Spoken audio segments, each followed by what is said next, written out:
እንዳያመልጥ ክርስቶስ እንዴት የት ያመልጣል እንዴ? የክፍለ ሀገር አውቶቡስ ነው እንዴ ክርስቶስ? እንዴት ነው? ቅዳሴው እንዳያመልጠን እንደምንቸኩለው ሁሉ ቅዱስ ሥጋውን ክቡር ደሙን ለመቀበልም መትጋት አለብን። አንዳንድ ሰው ስላስቀደሰ ብቻ የሚኖር ይመስለዋል።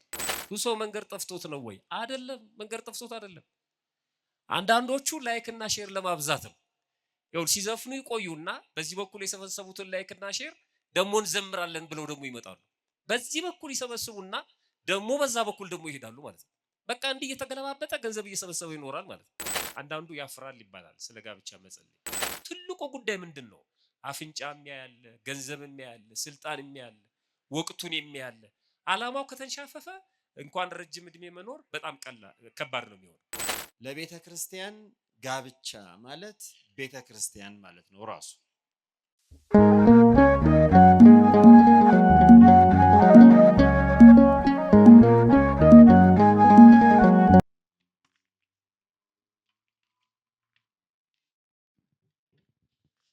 በቀጥታ ወደ ጥያቄዎቹ ነው የሚሄደው። የመጀመሪያው ጥያቄ ባለፈው እሁድ ሌሊት ሊነጋጋ አካባቢ ከቤቴ ወጥቼ ካህናቱ ቅዳሴ ሊገቡ ነው ብዬ በጣም እየተጣደፍኩ ስመጣ አንዲት መኪና የምትነዳ ሴት መኪና እያበረረች ትመጣለች። እኔም ዝም ብዬ እጄን ስዘረጋ አቆመችልኝ። እኔም ጎሽ ቶሎ ደርሳለሁ ብዬ ገባው። ሰላምታ ከተለዋወጥን በኋላ የት ለመሄድ ነው ገና ሳይነጋ እንደዚህ የሚጣደፉት እየተጣደፉ የሚሄዱት አለችኝ። እኔም ቅዳሴ ሳይገቡ ለመድረስ ነው ብዬ አልኳት። ትጋቶ ጥሩ ነው ማዘር፣ ግን እኮ በመጽሐፍ ቅዱስ ውስጥ አሁን እናንተ የምታደርጉትን አይነት ስርዓት ያለው ቅዳሴ ቀድሱ አይልም። ምክንያቱም በሐዲስ ኪዳን መሰዊያው መስዋዕቱ ሊቀ ካህናችን ኢየሱስ ክርስቶስ ነው። ለዚህም ነው የዕብራውያን መልእክት ጸሐፊ መሰዊያ አለን ከእርሱም ሊበሉ ድንኳኒቷን የሚያገለግሉ መብት የላቸውም ያለው። ስለዚህ በሐዲስ ኪዳን ጌታ እንዳያመልጦት ነው መጣደፍ ያለበት እንጂ ቅዳሴ እንዳያመልጦ መሆን የለበትም አለችኝ። እኔም የሚሄድበት ቦታ ደርሼ ስለነበር በይሺ አመሰግናለሁ ብዬ ወረድኩ። ለመሆኑ በመጽሐፍ ቅዱስ ውስጥ በትክክል እኛ ስለምንቀድሰው ቅዳሴ የሚያስረዳ ነገር የለም ማለት ነው የሚል ጥያቄ ነው። ያው በግልጽ እንደሰማችሁት እንግዲህ እኚህ እናት በጠዋት ተነስተው ወደ ቤተ መቅደስ ቅዳሴ ሳይገቡ ልድረስ ብለው እየገሰገሱ ነው የሚመጡት። ይሄ ብዙ ጊዜ ሁላችንም የምናደርገው ነው። ከቤት ተነስተን ስንመጣ እንደው ቅዳሴ ሳይገቡ ልድረስ እያልን በቻልነው በአቅማችን ተጣድፈን እንመጣለን። እና እንግዲህ ሲመጡ መንገድ ላይ ያላሰቡት ያልጠበቁት ነገር ነው ያጋጠማቸው። ቶሎ ለመድረስ ብለው መኪና ሲመጣ ስላዩ ብቻ እጃቸውን እንዲህ ሲዘረጉ መኪና አቆመችላቸው። ከዛ ከገቡ በኋላ ነው እንግዲህ እንደሰማችሁት ሀሳብ በመለዋወጥ ሰላምታ ከተለዋወጡ በኋላ ወዴት ነው የሚሄዱት ስትላቸው ወደ ቤተ ክርስቲያን ቅዳሴ እንዳያመልጠኝ ነው ብለው ሲሏት በመጽሐፍ ቅዱስ ውስጥ እኮ እንደዚህ እናንተ እንደምትቀድሱት አይነት ቅዳሴ ቀድሱ የሚል የለም። መስዋዕቱም ክርስቶስ ነው፣ መሰዊያውም ክርስቶስ ነው፣ ሊቀ ካህናችን ክርስቶስ ነው። ስለዚህ እሱ ብቻ ነው እንጂ ሌላ ቅዳሴ በቤተ መቅደስ ቀድሱ የሚል በመጽሐፍ ውስጥ የለም። እንደውም ማለችና ደገም አድርጋ ምን አለች? እንዳያመልጦት መጣደፍ ያለቦት ጌታ ነው እንጂ ቅዳሴው አይደለም ብላ ምጸትም ይሁን ከባድ ቃል ነው። እንግዲህ እኚህ ሰው ትልቅ እናት ይመስላሉ። ምክንያቱም ከንግግሩ ለመረዳት የምንችለው አንቺ እያለች አይደለም አንቱ እያለች ነው። እሳቸውም በዛ ሰዓት በጣም ለቅዳሴው ተጣድፈው ስለነበረ ሌላ መልስ ብዙ ለመስጠት አልቻሉም። ነገር ግን ልቡ ቃሉ ወይም ጥያቄው ነገሩ በውስጣቸው ስለቀረና ስለከነከናቸው ይሄ በመምህራን እንዲመለስልኝ ብለው ይዘው መጥተዋልና በቀጥታ መልሱን ወደ መምህራኑ የመጀመሪያውን መልስ የሚሰጡን መምህራችን መምህር ዳንኤል ሰይፈ ሚካኤል ረዳት ፕሮፌሰር ናቸው። ወደ መምህራችን። እንደምን ዋላችሁ ክቡር አባታችን፣ ክቡራን ሊቃውንተ ቤተ ክርስቲያን፣ መነኮሳት፣ ሁላችሁም የእግዚአብሔር ቤተሰቦች እንኳን አደረሳችሁ። አሜን። አምላካችን መድኃኒታችን ጌታችን መድኃኔ ዓለም ኢየሱስ ክርስቶስ ከወር ጠብቆ በዚች በተቀደሰች ዕለት በቤቱ የሰበሰበን አምላክ የተመሰገነ የተባረከ የተቀደሰ ይሁንልን። አሁንም በመካከላችን ተገኝቶ ቅዱስ ቃሉን እንዲያስተምረን እንዲመግበን ቅዱስ ፈቃዱ ይሁንልን። ያው እንግዲህ ጥያቄውን እንደሰማችሁት ብዙ ጓዝ አለው። ጓዝ ታውቃላችኋል? መቼም ወደ ቤተክርስቲያን ስትመጡ ብዙ መሰናክልን አርቅልን ማለት ጥሩ ነው። መሰናክል ማለት እንዲህ አይነቱ መሰናክል ነው። ይሄ ድንጋይ ላይ የሚደናቀፈው እሱ ጤናማ መሰናክል ነው። ብድግ ተደርጎ አይሞግትም፣ ይነሳል። እንዲህ አይነቱ የኑፋቄ፣ የክህደት፣ የተንኮል መሰናክል ግን እግዚአብሔር ምክንያት አለው። በእርግጥ ሁላችንም እንድንሰማው እንድናውቀው እንዲህ አይነቶችም በየመንገዱ እንደሚጠብቁን እንድንረዳ ስለሆነ ምክንያት አድርጎ ለእናታችን ይሄንን ደግሞ እንዲያልፉትም ደግሞ ኃይልን የሰጠ አምላክ የተመሰገነ ይሁን። ያው ጥያቄው እንግዲህ እንደሰማችሁት ዋናው ጥያቄ አሁን በቤተ ክርስቲያን እኛ የምንፈጽመው ስርዓት አምልኮ እኛ የምናደርገው የአምልኮ የቁርባን የቅዳሴ ስርዓት መጽሐፍ ቅዱሳዊ አይደለም ወይ ወይስ ከመጽሐፍ ቅዱስ የወጣ ነው ወይ የሚል ጥያቄ ነው። ከዛ እንግዲህ ወደ ኋላ ያለው ያው እናታችን ያሳለፉት ሁኔታ ነው፣ ክስተቱ ነው። አንድ ነገር ያው ከአሁን በፊትም በተደጋጋሚ ብለናል። ቤተክርስቲያንን የምናምናት የምንወዳት መሰረቷ የእግዚአብሔር ቃል ነው።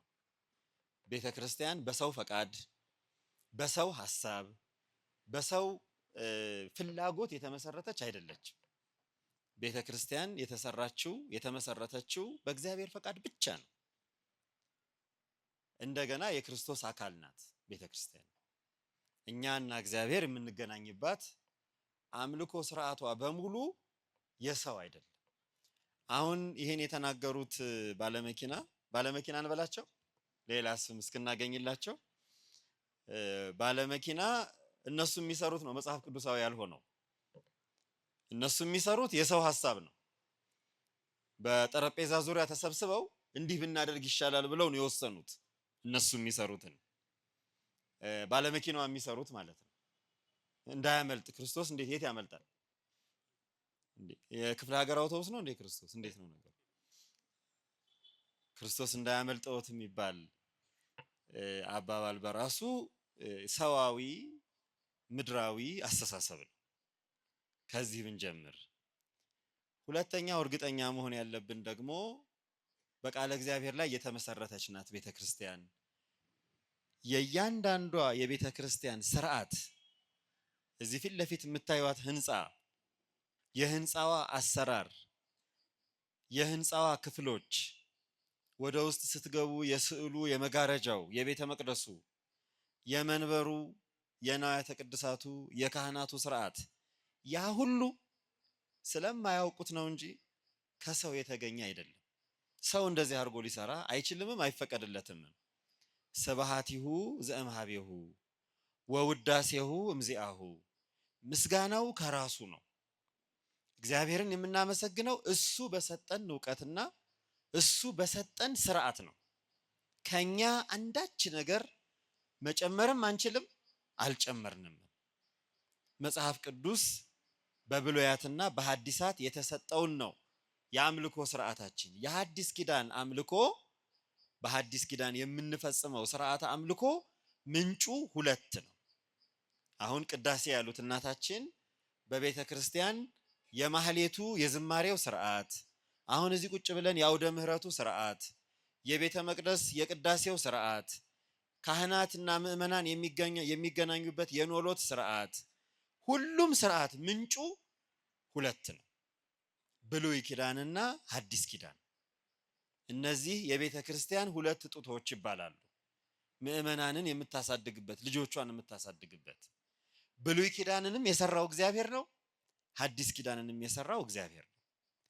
ከብሉይ ኪዳን ስርዓት ውስጥ የተፈጸመ ማለት ትንቢት ሆኖ ተስፋ ሆኖ ምሳሌ ሆኖ የተፈጸማል። በቃ ትንቢት ሆኖ አሁን እንደዚህ ይደረጋል የተባለው ተፈጸመ። ከተፈጸመ በኋላ ያ የተፈጸመው ነው እንጂ የሚቀጥለው ትንቢቱ አይቀጥልም። ፍጻሜው ነው። አሁን ኢሳይያስ ለምሳሌ ልዑለ ቃል ጌታ እግዚአብሔር ምልክት ይሰጣቸዋል፣ ድንግል ትጸንሳለች፣ ወንድ ልጅንም ትወልዳለች፣ ስሙንም አማኑኤል ትለዋለች ብሎ ትንቢት ተናገረ። ቅድመ ልደተ ክርስቶስ 700 ክፍለ ዘመን በፊት ማለት ነው።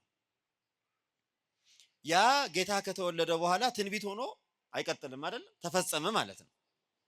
በጌታችን በመወለዱ እመቤታችን ጌታን ስትወልድ ስሙንም አማኑኤል ስትለው ተፈጸመ ትንቢቱ።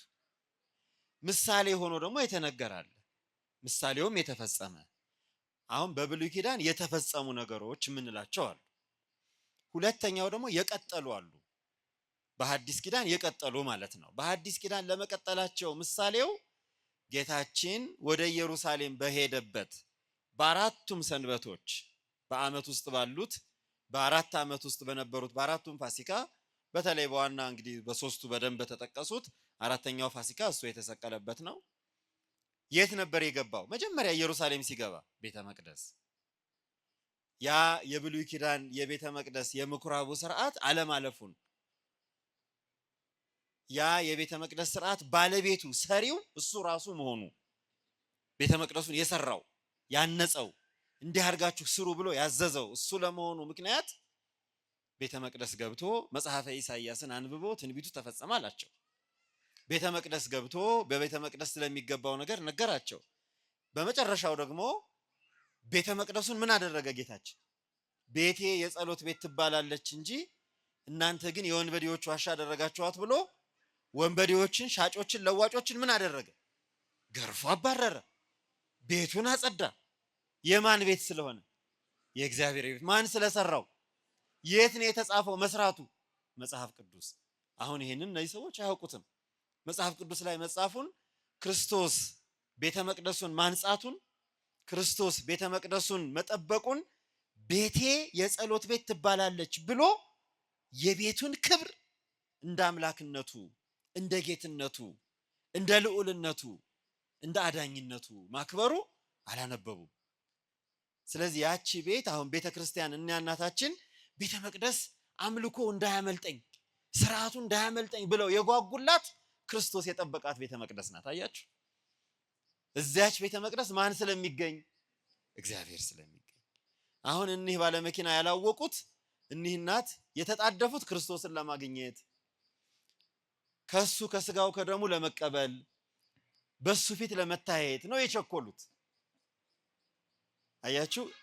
አሁን መልስ እንደው ጊዜ አጥሯቸው ነው እንጂ እና የቸኮሉበት ዋና ምክንያት ሆኖ ነው እንጂ ለባለ መኪና መልሳተው አይደለም። በእርግጠኝነት ይሄ በብሉይ ኪዳን እንግዲህ ንዋያተ ቅድሳቱ፣ ህንፃው፣ አምልኮው፣ መጻሕፍቱ በሉቃስ ወንጌል ምዕራፍ 24 ላይ ደግሞ ብሉይ ኪዳን እንደምታስፈልግ ለሐዋርያት ሲነግራቸው በኤማሁስ ለነበሩት ለሉቃስና ለቀለዮጳ አይናቸውን ከፈተላቸው።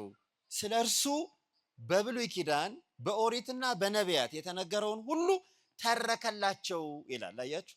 ብሉይ ኪዳን አላለፈች። ብሉይ ኪዳን አልጣላትም፣ አልተዋትም። መሰረቷ ማናት? ብሉይ ኪዳን ናት። ሐዲስ ኪዳን ደግሞ እሱ የሰራልን ሁለተኛው ምንጭ ሐዲስ ኪዳን ነው። በሐዲስ ኪዳን አሁን በቤተ ክርስቲያን የምናደርገው ቅዳሴ አሁንም የመሰረተልን ክርስቶስ ነው። ክብር ይግባውና መድኃኔዓለም ነው የመሰረተልን። በጸሎተ ሐሙስ ቀን ሐዋርያትን ምን እንዲያዘጋጁ አዘዛቸው? እራት እንዲያዘጋጁ አዘዛቸው አይደል? ከዚያ በኋላ ሐዋርያት ጋር በአንድ ላይ ሆኖ የማቴዎስ ወንጌል እንግዲህ ጥቅሶቹን ስለምትፈልጓቸው ልንገራችሁ።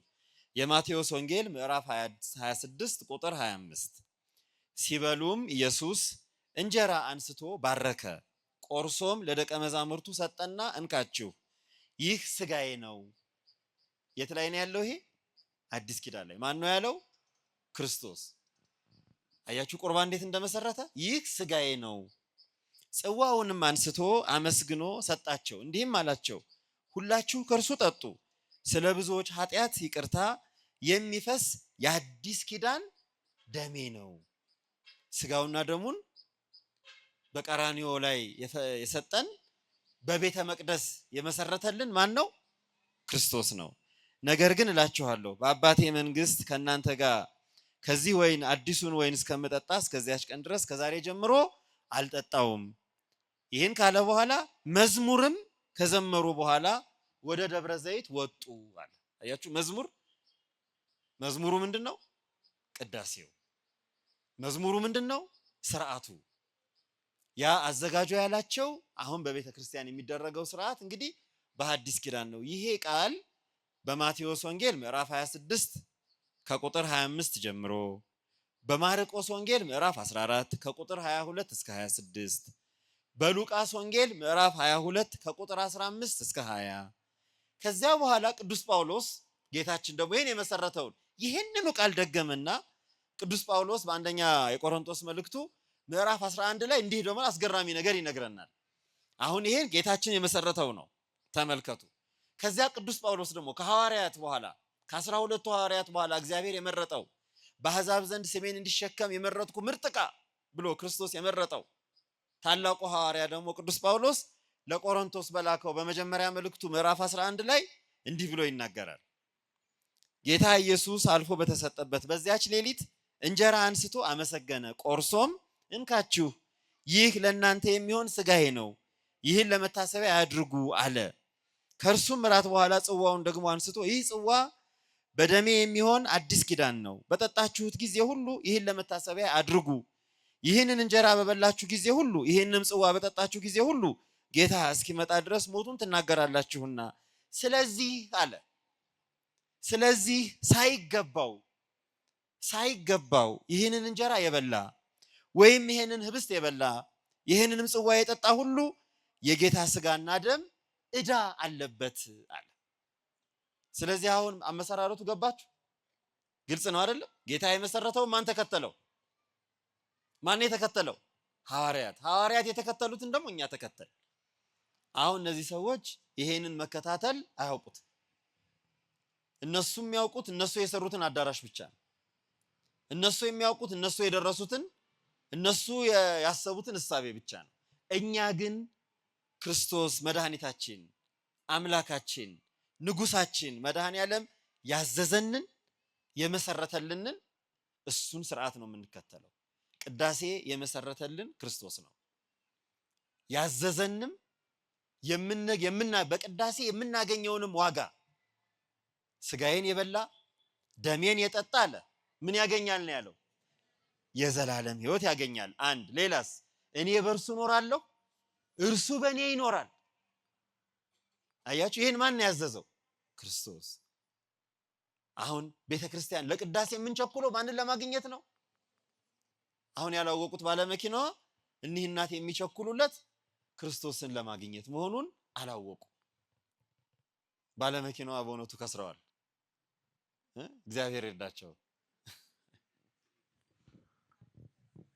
ቃለ ሕይወት ያሰማልን፣ ቃለ ሕይወት ያሰማልን። ግሩም መልስ ነው በእውነት ያው አጠቃላይ መጽሐፍ ቅዱስን መሰረት ያደረገ ነው አይደል እንደሰማችሁት። ስለዚህ እኛ የምንቀድሰው ቅዳሴ መሰረቱ ምንድነው? ሁላችሁም ተናገሩ እስቲ። ተኝተዋል እንደዚሁ። መሰረቱ ምንድነው? እስቲ በደንብ በሉላችሁም። አዎ መጽሐፍ ቅዱስ ነው። ስለዚህ አልተሳሳትንም ማለት ነው። በዚህ ላይ ደግሞ መምህር ምትኩ ያክሉበታል።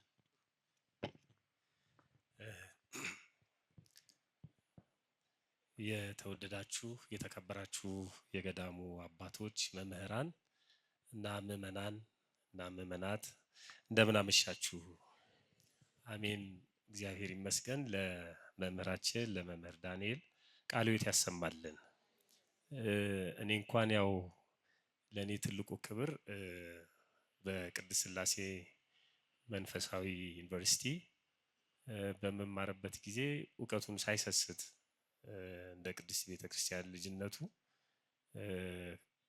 ያካፍል ከነበረው አሁን አጠገቤ ቁጭ ብሎ እኩል ለመጠየቅ እግዚአብሔር ላበቃን ለወንድሜ ለመምህር ዳንኤል ልዩ ቦታ አለኝ፣ ልዩ ክብር አለኝ።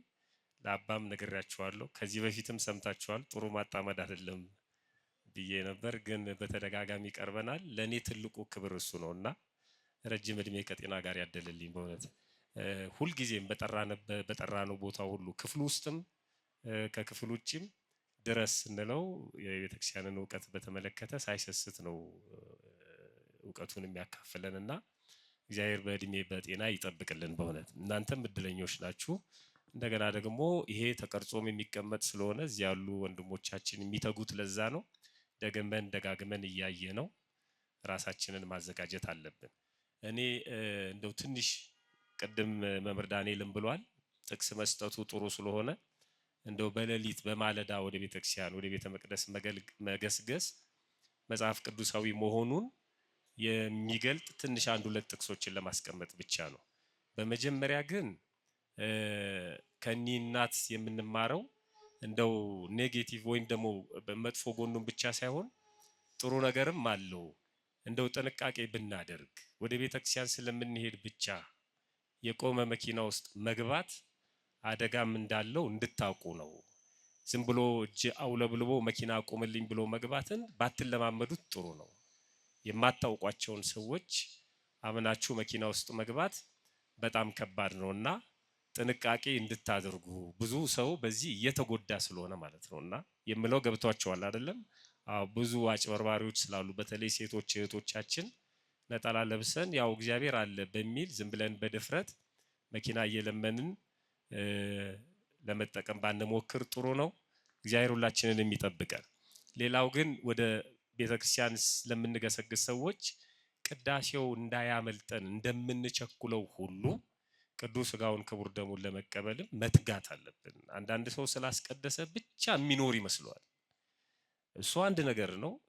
ግን ደግሞ አስቀድሰን ቅዱስ ሥጋውን ክቡር ደሙን ለመቀበልም መትጋት መቻል አለብን። ክርስቶስን ማግኘት የምንችለው ቅድም ወንድማችን መምህራችን ሲነግረን እንደነበረው እኔ በእናንተ እናንተም በእኔ ትኖራላችሁ ያለው ስንቀበል ነው። በእርግጥ ደጅ መጥኛችን ነው፣ ትልቅ ነገር ነው። ለቅዱስ ሥጋውና ለክቡር ደሙ አብቃን እያልን ቅዳሴው ላይ ትኩረት እንደምናደርገው ሁሉ እየለመንን ማስቀደስ አለብን። እንደው ዝም ብሎ ማስቀደሱን ብቻ ተለማምደን መቆየቱ ስለማይጠቅመን ማለት ነው። እግዚአብሔር ልቦና ይስጠልውላችንም። በማለዳ ወደ ቤተ መቅደስ መገስገስ መጽሐፍ ቅዱሳዊ ነው። ለምሳሌ በመዝሙር 4 ቁጥር 3 ላይ በማለዳ ድምፄን ትሰማለህ፣ በማለዳ በፊትህ እቆማለሁ እጠብቅም አለው ይላል። እንደገና አንተን ታምኛለሁና በማለዳ ምሕረትን አሰማኝ፣ አቤቱ ነፍሴን ወደ አንተ አንስቻለሁና የሚሄድበትን መንገድ አስታውቀኝ። መዝሙር 143 ቁጥር 8 እኔ ግን በምህረት ብዛት ወደ ቤትህ እገባለሁ፣ አንተን በመፍራት ወደ ቅድስና መቅደስህ እሰግዳለሁ ይላል። ወደ ቅድስናው መቅደሱ እንድንሰግድ እግዚአብሔር ይህንን ስርዓት ስለመሰረተልን በዚህም ቤት ስለምንገኝ ክብር ምስጋና ይግባው። በእውነት ይህንን ነው እየፈጸሙ ያሉት እኛ እናት ማለት ነው። በሌሊት የምንገሰግሰው ወደ እግዚአብሔር ነው። በእግዚአብሔር ፊት ቆመን በእግዚአብሔር ፊት ተንበርክከን ለመለመን ነው። አንድም በሌሊት ከስጋዊ ስራችን ቀድመን ማለት ነው ከመብል ከመጠጣት ከመብላት ከመጠጣት ተግባረ ስጋ ከማከናወን ከሁሉም ቀድሞ በማለዳ ማለት ነው ከሁሉም በፊት በእግዚአብሔር ፊት መገኘት እንደሚገባ ነው የሚነግረን። ራሱም ክርስቶስም በሐዲስ ኪዳን በማርቆስ ወንጌል ምዕራፍ 1 ቁጥር 35 ላይ በማለዳ ተነስቶ ገና ሌሊት ሳለ ወጣ፣ ወደ ምድረ በዳም ሄዶ በዚያ ጸለየ ይለናል። ስለዚህ መጽሐፍ ቅዱሱ በሙሉ በማለዳ በእግዚአብሔር ፊት በእግዚአብሔር ቤት እንድንገኝ ይነግረናል። በመዝሙር 137 ቁጥር 2 ላይ ወደ ቅዱስ መቅደስህ እሰግዳለሁ። ወዴት ነው ያለው? እንግዲህ ባለመኪናዋን ጨምሮ ሌሎች ወደ ቅዱስ መቅደስህ እሰግዳለሁ የሚለውን የመጽሐፍ ቅዱስ ቃል ምን ብለው ሊያነቡት ነው? የማያስፈልግ ከሆነ ወደ ቤተ መቅደስ መሄድ ጅልነት ከሆነ የት ነው የእግዚአብሔር ቅዱስ መቅደሱ ማለት ነው? ወደ ቅዱስ መቅደስህ እሰግዳለሁ ስለ ምህረትህ ስለ እውነትህ ስለ ስምህንም አመሰግናለሁ፣ በሁሉ ላይ ቅዱስ ስምህን ከፍ ከፍ አድርገሃልና ይላል። በመጽሐፈ መክብብ ምዕራፍ 5 ላይ ወደ እግዚአብሔር ቤት በገባ ጊዜ እግርህን ጠብቅ ይላል። ወዴት በገባ ጊዜ ነው የሚለው?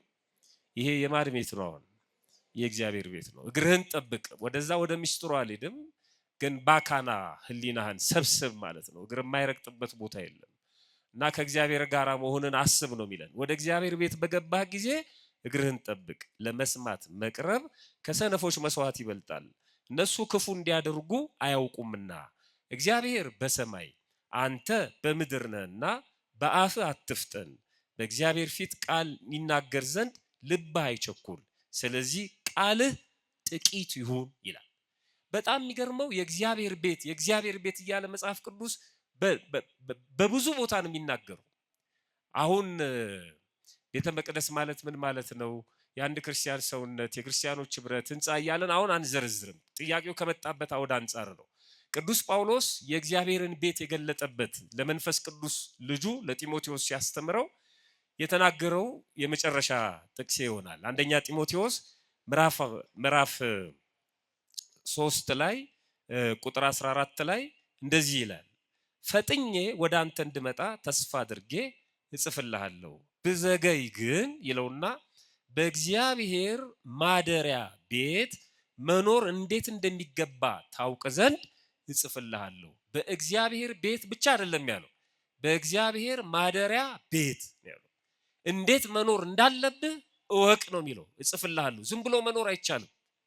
ለዚህ ነው አንዱ በሌሊት መገስገስ ነው፣ አንዱ ከቅዳሴ በፊት መድረስ ነው፣ አንዱ ማስቀደስ ነው፣ በእግዚአብሔር ፊት መንበርከክ ነው፣ ለቅዱስ ሥጋ ለክብር ደም አብቃኝ ማለት ነው። ያለ ስርዓት ዝም ብሎ መዝለል፣ መጨፈር፣ በልቶ ጠጥቶ መተኛት፣ መነሳት በእግዚአብሔር ቤት ውስጥ አይሰራም። የወንድ የሴት መግቢያ በመጋረጃ የሚሸፈነው ስርዓቱ በሙሉ ይሄ ነው። እንዴት መኖር እንዳለብህ ታውቅ ዘንድ እጽፍልሃለሁ። የት? በእግዚአብሔር ማደሪያ ቤት። የእግዚአብሔር ቤት ያልኩ ይለዋል። በእግዚአብሔር ማደሪያ ቤት አለና ቤቱም ይላል። በደንብ ስሙኝ። ቤቱም ይላል። የማ ቤት? የእግዚአብሔር ቤት። ቤቱም ይልና በሚገርም መልኩ ይገልጸዋል። የእውነት አምድና መሰረት የሕያው እግዚአብሔር ቤተ ክርስቲያን ነው ይላል። የእግዚአብሔር ቤት ምንድን ነው አለ? የሕያው አምድ፣ የእውነት አምድና መሰረት የሕያው እግዚአብሔር ቤተ ክርስቲያን። እኛ በሕያው እግዚአብሔር ቤተ ክርስቲያን ውስጥ ነው ያለነው። በማለዳ እንገሰግሳለን፣ በፊቱ እንወድቃለን፣ እንሰግዳለን። እና እኚህ እናት ያደረጉት ይህንን ነው። ስለ ቅዳሴው ወንድማችን በደንብ ነግሮናል። እሱን መያዝ ነው። ፈጣሪያችን በቸርነቱ ሰምቶ ከመጥፋት ያድነን። ቃለ ሕይወት ያሰማልን፣ ቃለ ሕይወት ያሰማልን። መምህራችን እጅግ ድንቅ መልስ ነው። እንደውም ከዚሁም ጋር በተያያዘ የጥንቃቄ መልእክትም አለ። ጠዋት ጠዋት በምንሄድ ሰዓት መኪና ስለቆመልን ብቻ ዝም ብለን እንዳንገባ፣ ይሄንን ከዚህ ጋር የተያዙ ነገሮች ብዙ የሚሰሙ ነገሮች ስላሉ በተቻለ ራስን መጠበቅ ያስፈልጋል ማለት ነው። አንዲት ነገር ብቻ እዚህ ጋር የተጻፈች አለች። ምንድነው የሚለው? መሰዊያ አለን ከእርሱም ሊበሉ ድንኳኒቷን የሚያገለግሉ መብት የላቸውም ይላል የዕብራውያን ጸሐፊ። ይሄ የሚገርመው ባለመኪናዋ እንደውም መልሱን ያለመረዳት ነው እንጂ መሰዊያ የሚኖረው ምን ሲኖር ነው? እስቲ ንገሩኝ። አዎ ቤተ መቅደሱ ታቦቱ መስዋዕቱ ሲኖር ነው አይደለ? መስዋዕት ሲኖር መሰዊያ አለ። ያ ድንኳኒቱ ያለው በብሉይ ኪዳን የነበረው አገልግሎት ነው። አንድ ሰው ኃጢአት ሲሰራ ወደ ቤተ መቅደስ ይመጣል፣ ለካህኑ ይናገራል። ካህኑ ደግሞ በሚመጣው በግ ላይ እጁን ይጭናል። የዛ ሰው ኃጢአት ወዴት ይተላለፋል? ወደ በጉ ይተላለፋል። ያ በግ ንጹህ ነው፣ ኃጢአት የለውም። ነገር ግን የማንን ኃጢአት ተሸከመ? የዛ የኃጢአተኛውን ሰው ተሸከመ በጉ። ከዛ በኋላ ወደ አፋ ወጥቶ ይሰዋል ማለት ነው። ይሄ የጌታችን የኢየሱስ ክርስቶስ ምሳሌ ነው። ንጹህ ባህሪ የሆነው ንጹህ ባህሪ ክርስቶስ የሰውን በደል ሁሉ የተሸከመ መስዋዕት የሆነ ያ አገልግሎት ነው። ይሄንን እኮ ነው መልሳ የተናገረችው። እና አንዳንዴ ካለመረዳት የሚናገሩት እንደውም መልስ የሚሆነውን እኛ አሁን በቤተ መቅደስ የምናገለግለው ያው የኦሪት ስርዓት አይደለም። አሁን እኛ የምንፈጽመው የሐዲስ ኪዳን ስርዓት። መስዋዕቱ የእንስሳት ደም አይደለም። አሁን የምንሰዋው የማን ደም ነው? የክርስቶስ ደም ነው። ስለዚህ ይሄንን ነው ቅዱስ ጳውሎስ እያነጻጸረ የተናገረው እንጂ ቤተ መቅደስ አያስፈልግም፣ ቅዳሴ አያስፈልግም አለ ለማለት አይደለም። ለሁለቱም መምህራን ቃለ ሕይወት ያሰማልን። ሁለተኛው ጥያቄ ገብረ ኢየሱስ እባላለሁ። እድሜ በሰባዎቹ ውስጥ ነው። እኔ ያለፍኩበትንና አሁን ያለውን ሁኔታ አንዳንድ ጊዜ ቁጭ ብዬ አነጻጽራለሁ። አንድ በጣም የሚያሳስበኝ ጉዳይ አለ። ይኸውም ወጣቱን ትውልድ ስመለከት አንዳንዶቹ ንስሐ አባት የሚይዙ ንስሐ የሚገቡ ስጋው ደግሞ የሚቀበሉ ናቸው። በሌላ መልኩ ደግሞ ከዚህ በተቃራኒ የእምነቱ ተከታዮች ሆነው በተለያዩ ነገሮች በሱስ የተጠመዱ ስለ ሀገር ስለ ቤተ ክርስቲያን ምንም ፍቅርም ሆነ ክብር የሌላቸው በእግዚአብሔር ፊት ኃጢአትን በሰው ፊት ደግሞ ነውር የተባለውን ሁሉ ያለ ፍርሃት በድፍረት የሚፈጽሙ ናቸው። ይህንን ሁሉ አድርገው ደግሞ ሳይበቃቸው ሁሉን ካደረጉ በኋላ እስቲ እምነቴን ደግሞ ልቀይር በማለት ወደ ሌላ ቤተ እምነት የሚሄዱ ወጣቶች ቁጥር በየጊዜው እየጨመረ ነው። ይህ ጉዳይ እኔ እንደ አንድ ኦርቶዶክሳዊ እምነት ተከታይ በጣም እያሳሰበኝ ነው። ስለዚህ ያሉትን ለማጽናት የወጡትን ለማምጣት ከማን ምን ይጠበቃል እንዴት የሚል ነው። እንግዲህ እኚህ ታላቅ አባት የ70 ዓመት እድሜ ባለጸጋ ናቸው። ይሄንን ጉዳይ አሳስቧቸው ነው ያው የምናየው ሁለት አይነት ወጣቶች አሉ። በጣም መንፈሳዊያን የተሰበሩ ስጋው ደግሞ የሚቀበሉ ፈሪሃ እግዚአብሔር ያላቸው፣ በዚህ ተቃራኒ ደግሞ በኃጢአት በሱስ ስለምንም ነገር ደንታ የሌላቸው እንዲሁ የሚባክኑ፣ በዚህም ሳይበቃ ደግሞ እምነታቸውን እየቀየሩ ዝም ብለው የሚጎርፉ አሉ። ስለዚህ ይሄ ነገር ምንድነው? ከማን ምን ይጠበቃል? መፍትሄውስ ምንድነው የሚል ነው። ይሄንን መምህር ምትኩ መጀመሪያ መልስ ይሰጡበታል። እሺ፣ እግዚአብሔር ይስጥልን። እኛ አባት ስለሌላው በተለይ ስለዚህ ዘመን ወጣት አግዷቸው ነው ይህንን ጥያቄ የጠየቁት። በቀዳማዊ ኃይለ ሥላሴ ዘመን ንጉሱ በመኪና በሚሄዱበት ጊዜ አንድ ስርዓት አለ ይባላል። ያው እኔ ስላልደረስኩበት የምታውቁ ሰዎች ታውቁታላችሁና ባለ ጉዳይ የሆነ ሰው ትንሽ ደፈር የሚል መኪናው በሚያልፍበት ጊዜ ሸማውን የሚለብሰውን ነጠላ መሬት ላይ ያነጥፍና እጁን እያውለበለበ አቤቱታ ያቀርባል እና መኪናው ያንን ነጠላ ወይም ሸማ ጠቅጥቆ አያልፍም፣ ይቆማል መኪናው። ከዛ አንድ ተማሪ፣ እኛ በልምድ የቆሎ ተማሪ የምንለው፣ እንደዛ አደረገ። ያለችውን ኩታውን አነጠፈና ንጉሱ በሚያልፉበት መንገድ መጠበቅ ጀመረ እና መኪናው ቆመ። በመስኮት በኩል አስጠሩት ንጉሱ። የእውነተኛ ታሪክ ነው ተብሎ ተጽፎ ያነበብኩት ነውና እዛ ምንድነው ምን ሆነ ነው አሉት። ያው እንደ ነገሩ ነው የለበሰው፣ በባዶ እግሩ ነው፣ ቁምጣ አድርጓል። ትንሽ የጥብቆ ነው የለበሰው። ያቺ ከላይ መጎናጸፊያውን አነጥፏታል እና ምን ሆነ ነው ሲሉት እኔ ተማሪ ነኝ፣ እየለመንኩ ነው የምማረው እና ወደዚህም የመጣሁት ትምህርት ፈልጌ ነው፣ ግን ወደ መርካቶ አካባቢ ሌቦች ዘረፉኝ እና ሀገሬ መግባት ፈልጋለሁ፣ መሳፈሪያ የለኝም አላቸው። ጥያቄው ይሄ ነው። እና ንጉሱ ቀበል አድርገው ታዲያ አንተ የቆሎ ተማሪ ከሆንክ እየለመንክ ከሆነ የምትማረው አሁንም ወደ ሀገር እየለመንክ ለምን አትሄድም አሉት። አሃ ጌታው፣ አሁንስ ምን እያደረኩ ነው አለ ይባላል። እዛው ላይ ምንድነው አስገባላችሁ ነው ትሩት እናንተ። የለመንክ ሂድ ሲሉት አሁንስ ምን እያደረኩ ነው አላቸው። ይሄ ሰው ትልቅ ሰው መሆን ይችላል ብለው አስገቡት ይባላል እና ወደ ቤተ መንግስት ገብቶ እዛው እንዲማር ተደርጎ በኋላ ላይ ትልቅ ደረጃ ደርሷል ይባላል። እና አሁንስ ምን እያደረግን ነው ትውልዱን ለማትረፍ። አሁን ይሄ መርሃ ግብር በራሱ ምን ከማን ምን ይጠበቃል አይደል? ይሄ መርሃ ግብር ማለት ነው። አሁን እርግጠኛ ነኝ ይሄ መርሃ ግብር እየተከናወነ አንዳንድ ሰዎች ጉዳይ ሳይሰጡት ከኋላ አሁን ዞር ዞር ብትሉ የባጤ ቋቱን የሚያወሩ ሰዎች አሉ እና እናንተ እዚህ ስትመጡ ቤት የቀሩ ሰዎች አሉ። እንሂድ ብላችኋቸው ተልካሻ ምክንያት ያቀረቡላችሁ፣ ምናልባት በቴሌቪዥን የሚያዩት ድራማ ሊሆን ይችላል ወይ ሌላ ነገር ማለት ነው። እና እኔ ስራዎች እየተሰሩ ነው።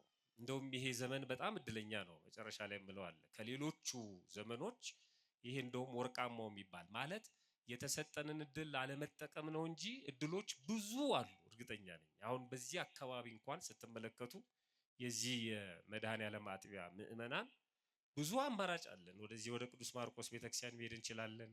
ወደ ላይ ስላሴ አለ። ከፍ ካልን ደግሞ እንጦጦ ኪዳነ ምሕረት አለች። ወደ ታች ወረድ ስንል ማርያም፣ ከዛ ስላሴ። ግን ስንቶቻችንን ቤተክርስቲያን በማለዳ ተሳልመን የምንሄድ፣ ማታ ስንገባ ሰላም ለኪ የምንል፣ የጠዋት ጸሎት ያለን ምናስቀድስ፣ ትርፍ ጊዜያችንን ቤተክርስቲያን ምናሳልፍ። ብዙ ሰው ደግሞ የብዙ ሰዓት መንገድ ተጉዞ ቤተክርስቲያን የማያገኝ ሰው መቀበሪያ የማያገኝም ሰው አለ።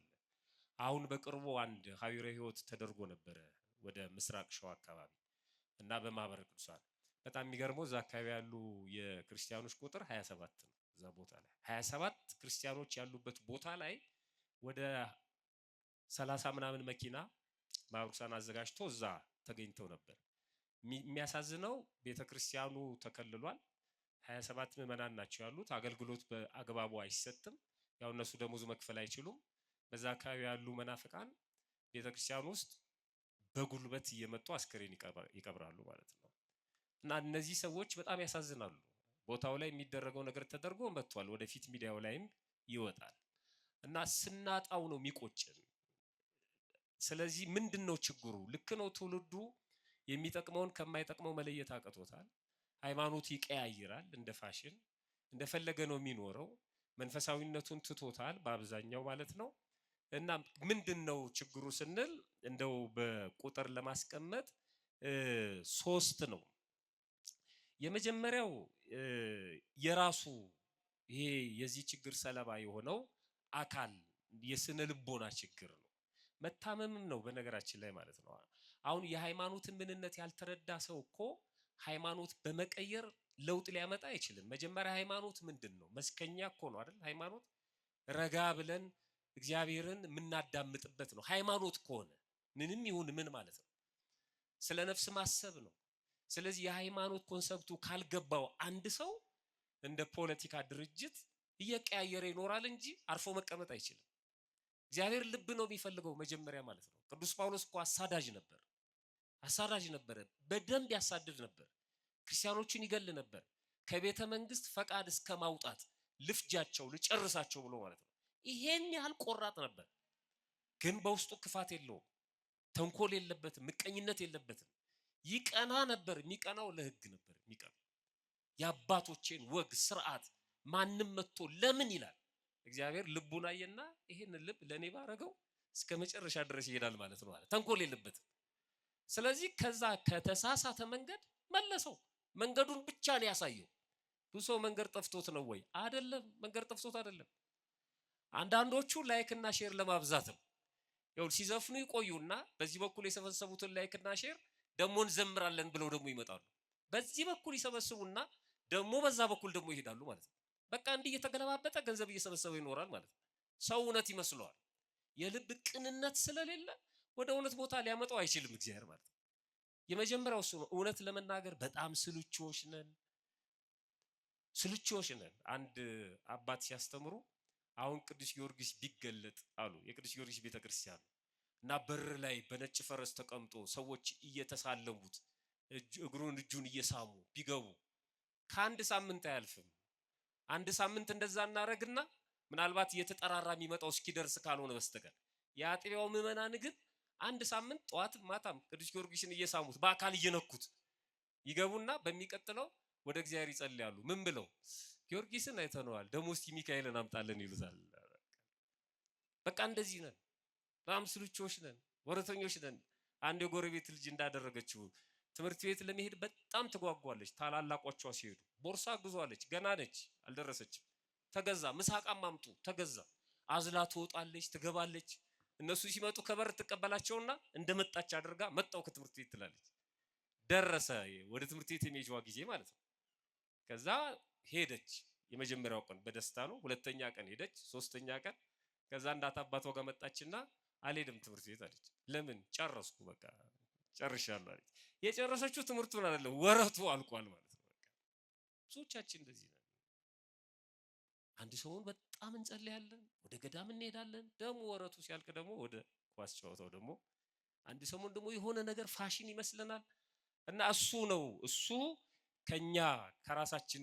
ስለዚህ ቆም ብለን ማዳመጥ፣ ውስጣችንን መፈተሽ፣ ራሳችንን ማየት ይገባናል። ይሄ ደግሞ ተክቶ በመጸለይ በመጾም ወደ ቤተክርስቲያን በመገስገስ የሚቀረፍ ነው የሚሆነው።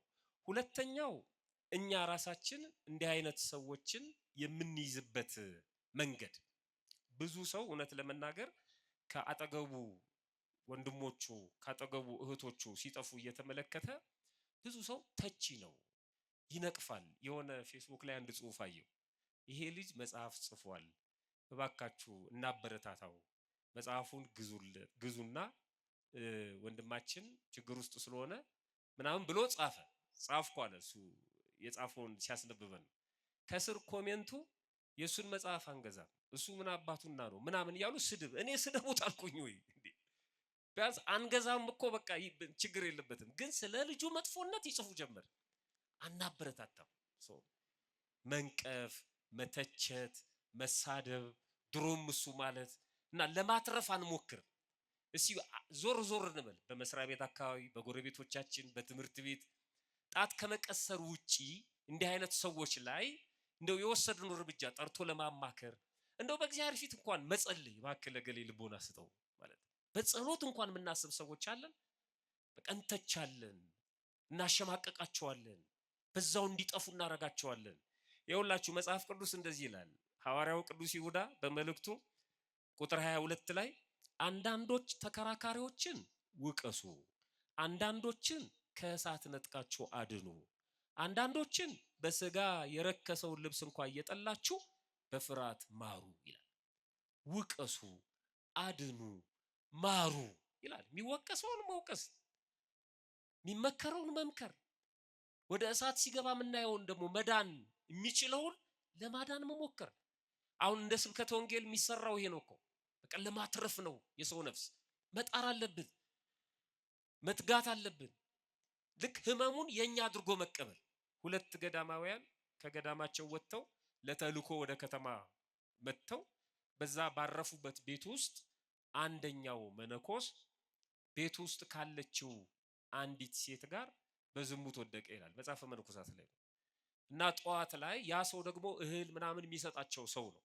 የሚያስፈልገውን ለገዳሙ ጭነው ሲወጡ ይሄ በዝሙት የወደቀው መነኮስ ከሰዎቹ ከተለዩ በኋላ ማለት ነው ያኛውን አባቴ እኔ አልሄድም፣ አንተ ሂድ፣ እኔ ረክሻለሁ፣ ወደዛ ገዳም መግባት አይገባኝ ብሎ ስቅስቅ ብሎ አለቀሰ። በሰላም ተሰነባብተው ወጥተዋል ወደ ገዳማቸው እየሄዱ እና ያሳለፉትን ነገር እየተነጋገሩ ነው። እኔ አልሄድም። ምን ሆን ካለው ነገረው። ያቺ ስታስተናግደን እግራችን ስታጥብ ከነበረችው ልጅ ጋር በዝሙት ወድቄያለሁ፣ ያው ገጠር ስለሆነ መብራት ምናምን የለም ጨለማ ነው እና እንዲህ አድርጌያለሁ አለ። ይሄኛው አባት አሁን እናንተ ብትሆኑ ምንድነው የምታረጉት? ያ አባት አለቀሰ። እሱም አለቀሰና ምን ሆነ ነው የምታለቅሰው አለው። ይገርማል፣ አንተ በለጥከኝ፣ እኔም እኮ ከቤቱ ባለቤት ጋር ከሴትየዋ ጋር በዝሙት ወድቄያለሁ፣ እኔ ግን አልነገርኩህም አለው። ምክንያቱም እኔ ይሄንን ኃጢአት ሸፍኜ ወደ ገዳም መሄድ ነው የማስበው፣ አንተ ትበልጠኛለህ አለው። ምንም አላደረገም፣ እሱ ወንድሙን ለማትረፍ ነው። አሁን ትንሽ ተጽናና፣ ያውም ከባለቤቷ ጋር እያለ ያስባል እሱ ማለት ነው። ታዲያ አሁን መፍትሄው እኮ ሁለታችንም ገዳሙን ትቶ መሄድ አይደለም። ወደ ገዳሙ እንሂድና አባታችን እግር ስር ወድቀን የሚገባውን ቅጣት እንቀበል እና ምንኩስናችንን መቀጠል አለብን። ይህ እኮ ኃጢአት ነው አበረታታው ማለት ነው። አሁን አጋር አገኘ፣ ይዞት ገባ። ቀጥታ ወደ ገዳሙ ንብረቱ ምኑ ካስረከቡ በኋላ ወደ አበምኔቱ መጡ። ሁለቱ ምን ሆናችኋል? ይሄኛው ጀመረ፣ ምንም የሌለበት ማለት ነው። እያለቀሰ የተሰጠንን ተልእኮ ፈጽመን ለመምጣት አልቻለም፣ ሁለታችንም በዝሙት ወድቀናል። ስቅስቅ ብሎ እያለቀሰ ማለት ነው። ለሁለቱም እኩል ቀኖና ተሰጣቸው። የራሳቸውን ዋሻ ፈልፍለው ቆፍረው ለተወሰነ ቀን ሱባኤ እንዲይዙና እንዲያለቅሱ እግዚአብሔር እንዲለምኑት በገዳሙም ጸሎት እንዲያዝ። ኃጢአት ነው ይሄ፣ የምግባር ድቀት ነው። ስለዚህ እግዚአብሔር ደግሞ ለዚህ ነው ቸርነቱ የሚገለጠውና አልቅሱ ተብሎ ሁለቱም ያኛው ምንም ያላደረገው ለዚህኛው ብሎ ቆፍሮ ዋሻ ቦርቡሮ እያለቀሱ ሁለቱም ባት ዘግተው መጸለይ ጀመሩ ይላል። መጨረሻ ላይ ከተወሰነ ቀን በኋላ እግዚአብሔር በድምጽ ተገለጠና ስለ ወንድምህ ብዬ ይቅር ብያለሁ አለው። ኃጢአት የሰራው ማለት ነው። ስለ ወንድምህ ብዬ ይቅር ብያለሁ። አልገባውም እሱ። ለአበምኔቱም ተገለጠለት ይላል በኋላ ላይ። እሱም ምንም ሳያደርግ ነው። ሁለቱም ቀኖናቸውን ፈጽመው በባታቸው ተወስነው እግዚአብሔርን እያገለገሉ ኖሩ። እስከዚህ ድረስ መስዋዕትነት ይከፈላል ወንድምን ለማትረፍ። እኔ እኮ ድሮም ሰው ትመስለኝ ነበር። ምንድነው የሆነ ሰው ኃጢአት ቢሰራ እዛ ቆመ ስትናገሩ እኮ አይደል? አሁን ማህበራዊ ሚዲያው እኮ እንደዚህ ነው። ይሄ የምትመለከቱት ሰውዬ ብሎ ነው የሚለጥፈው። ሲቀድስ ሰው ይመስላችኋል፣ ሲያስተምር ሰው ይመስላችኋል። ግን ከባት ያበሳው ነው እግዚአብሔር የሱን በደል ሸፍኖ ግን የወንድሙን ኃጢአት የሚያጋልጥ ስንት ሰው አለ። በደለኛ ነኝ ኃጢአተኛ ነኝ ብሎ ደግሞ ይጸልያል። ቤተ መቅደስ መጥቶ ይንበረከካል። አሳዳጅ መሆን በጣም የበዛበት ዘመን ነው። ከባት ያበሳ መሆን ያስፈልጋል።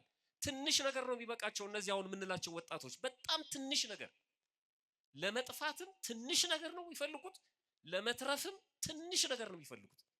አባብሎ ማምጣት ያስፈልጋል። ቤተሰብ ይሆንን፣ ወንድምት ይሆንን፣ መምህራን ይሆንን፣ በግል የምናውቃቸው መንቀፍ መሳደብ ብቻ አይደለም። ስለዚህ ከኛም የሚጠበቅ ነገር አለ። ሶስተኛው እና የመጨረሻው ዘመኑ ጊዜውም ስለሆነ ነው። በጣም ክፉ ጊዜ ነው። የትንቢት መፈጸሚያ እየሆንን ነው። በመጽሐፍ ቅዱስ እንዲህ የሚል ቃል አለ። ሐዋርያ ቅዱስ ጳውሎስ ለጢሞቴዎስ ለመንፈስ ቅዱስ ልጁ በጻፈው መልእክቱ ሁለተኛ ጢሞቴዎስ ምዕራፍ 3 ላይ ነገር ግን ይለዋል በመጨረሻ ቀን የሚያስጨንቅ ዘመን እንደሚመጣ ይህን እወቅ ይለዋል። የመጨረሻው ዘመን ላይ አስጨናቂ ጊዜ ይሆናል አለ። እግዚአብሔር ከዚህ ሰውረን ሁላችንን። በእውነት ሰዎች ራሳቸውን የሚወዱ ይሆናሉ። ገንዘብን የሚወዱ ትምክተኞች፣ ትዕቢተኞች፣ ተሳዳቢዎች፣ ለወላጆቻቸው የማይታዘዙ፣ የማያመሰግኑ። በደንብ እንስማ፣ ራሳችንን እንፈትሽ። ለወላጆቹ የሚታዘዝ ልጅ አለ? አሁን የበላበትን ያጥባል፣ የተኛበትን ያነጥፋል፣ ቤት ውስጥ ላሉ ሰዎች ያስባል። እንደ መብት አንቆጥረው። ለምንድን ነው ልብስ ያልታጠቡ ይላል። የስንት ዓመት ጎረምሳ ማለት ነው። እናቱ ነች ቤት ያለችው። እንዴት ልብሴን ሳታጥቢ ይላታል። እናቱን የሱን ልጅ ታሳድጋለች፣ እሱን ታሳድጋለች፣ የሱን ሚስት ትንከባከባለች። እናቱ እኮ ነች። ገበያ ትሄዳለች፣ ጋዝ ትገዛለች፣ በርበሬ ታስፈጫለች። በጣም ያሳዝናል። ምንም የማይመስለን ወላጆቻቸውን የማያከብሩ ትዕቢተኞች፣ ገንዘብን የሚወዱ ተሳዳቢዎች፣ ለወላጆቻቸው የማይታዘዙ፣ የማያመሰግኑ፣ ቅድስና የሌላቸው፣ ፍቅር የሌላቸው፣ እርቅን የማይሰሙ፣ ሐሜተኞች፣ ራሳቸውን የማይወዱ፣ ጨካኞች፣ መልካም የሆነውን የማይወዱ፣ ከዳተኞች፣ ችኩሎች፣ በትዕቢት የተነፉ፣ ከእግዚአብሔር ይልቅ ተድላን የሚወዱ ይሆናሉ። በመጨረሻው ዘመን ሰዎች እንደዚህ ይሆናሉ። የአምልኮ መልክ አላቸው፣ ኃይሉን ግን ክደዋል። ከነዚህ ደግሞ ራቅ ይለዋል። እና መፍራት አለብን። እኔ የትንቢቱ መፈጸሚያ ሆኖ ይሆን አምላኬ? ይሄ በእኔ ላይ አለ። ስለዚህ ይሄንንም ዘመን ወቅቱን መዋጀት ያስፈልጋል። የመጨረሻው ዘመን ስለሆነ ነው፣ እናየዋለን። ይሄ ዘመኑ ይዞት የመጣው ጥሩ ነገርም አለ። በዚህ ዘመን በተለይ ወጣቶቹ እድለኞች ነን በእውነት። በሰንበት ቤት ያለው እንቅስቃሴ ከወትሮ ለየት ያለ ነው። በክፍል ደረጃ ትምህርት እየተሰጠ ነው። በተለያየ ቦታ እንዲህ አይነት ልዩ ልዩ ታላላቅ ጉባኤያት እየተካሄዱ ነው። የማህበረ ቅዱሳን አገልግሎት አለ። የደጆችሽ አይዘጉ አገልግሎት አለ። የነ ማህበረ ጽዮን አገልግሎት አለ። ትልልቅ ማህበራት አሉ። እንደገና ኢትዮጵያው ጃንደረባ አሁን በቅርብ ደግሞ በሙያችን በወጣትነት እድሜያችን በገንዘባችን በጉልበታችን ቤተክርስቲያን ዘመኑን የዋጀ አገልግሎት መሆኑን አውቃ ራሱን የቻለ ዲፓርትመንት አዘጋጅታ ተሰብስበው ለሚመጡ ቤተክርስቲያንን እናገለግላለን ለሚሉ መንፈሳዊ ማህበራት እውቅና እየሰጠች ወደ አገልግሎት እያሰማራች ነው። እንደ ድሮ አይደለም። አሁን በየአጥቢያችን ብንሄድ በተለያየ መልኩ መሳተፍ እንችላለን። መጽሐፍት እየተጻፉ ነው። ብዙ ጸሐፊያን አሉ። በእውነት እግዚአብሔር እድሜና ጤና ይስጣቸው። የቀድሞቹን መጽሐፍት እየተረጎሙ የውጭውንም የሀገር ውስጡንም ማለት ነው። በጊዜ የነበሩት በአማርኛ እየወጡ ነው እና ንብብ ብንል በማህበራዊ ሚዲያው ብዙ አማራጮች አሉ። በጣም በርካታ እድሎች አሉ። ጊዜያችንን ባልባሌ ወይም ዝም ብሎ ተራ በሆነ ነገር ከማሳለፍ አካባቢያችንን ዞር ዞር ብለን ተመልክተን ወደ ቤተክርስቲያን የምንመጣበትን ሳንመጣም ከእግዚአብሔር ጋር የምንሆንበትን መንገድ ማመቻቸት ይጠበቅብናል። እግዚአብሔር በቸርነቱ ሰምቶ ከመጥፋት ያድነን። ቃለ ሕይወት ያሰማልን። ቃለ ሕይወት ያሰማልን።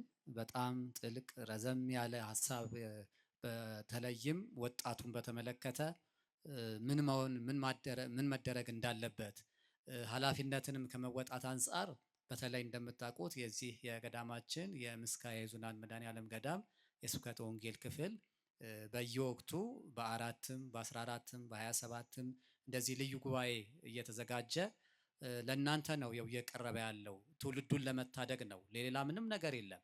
ስለዚህ አሁንም ይሄ አገልግሎት ተስፋፍቶ ወደፊት ይቀጥላል። እናንተም ከቤተ ክርስቲያን እንዳትርቁ፣ ከአገልግሎት እንዳትለዩ። አሁን እንደተነገረን አሁን እንደተማርነው የዘመኑ መጨረሻ የፍጻሜ ሰዎች እንዳንሆን ልንጠነቀቅ ያስፈልጋል። እግዚአብሔር ይርዳን። መምህራችን ደግሞ በዚህ ላይ ይጨምሩበታል። መምህር ቀሲስ መጋቤ ሃይማኖት የመለሱት በጣም ደስ የሚል ጥልቀት ያለው ትምህርት ነው። እግዚአብሔር ቃለ ሕይወትን ያሰማልን፣ መንግስቱን ጽድቁን ያውርስልን። እንደው ለመናገር ካልሆነ ምንድነው ያው የጠየቁት አባት የኃላፊነት ጥያቄ ነው።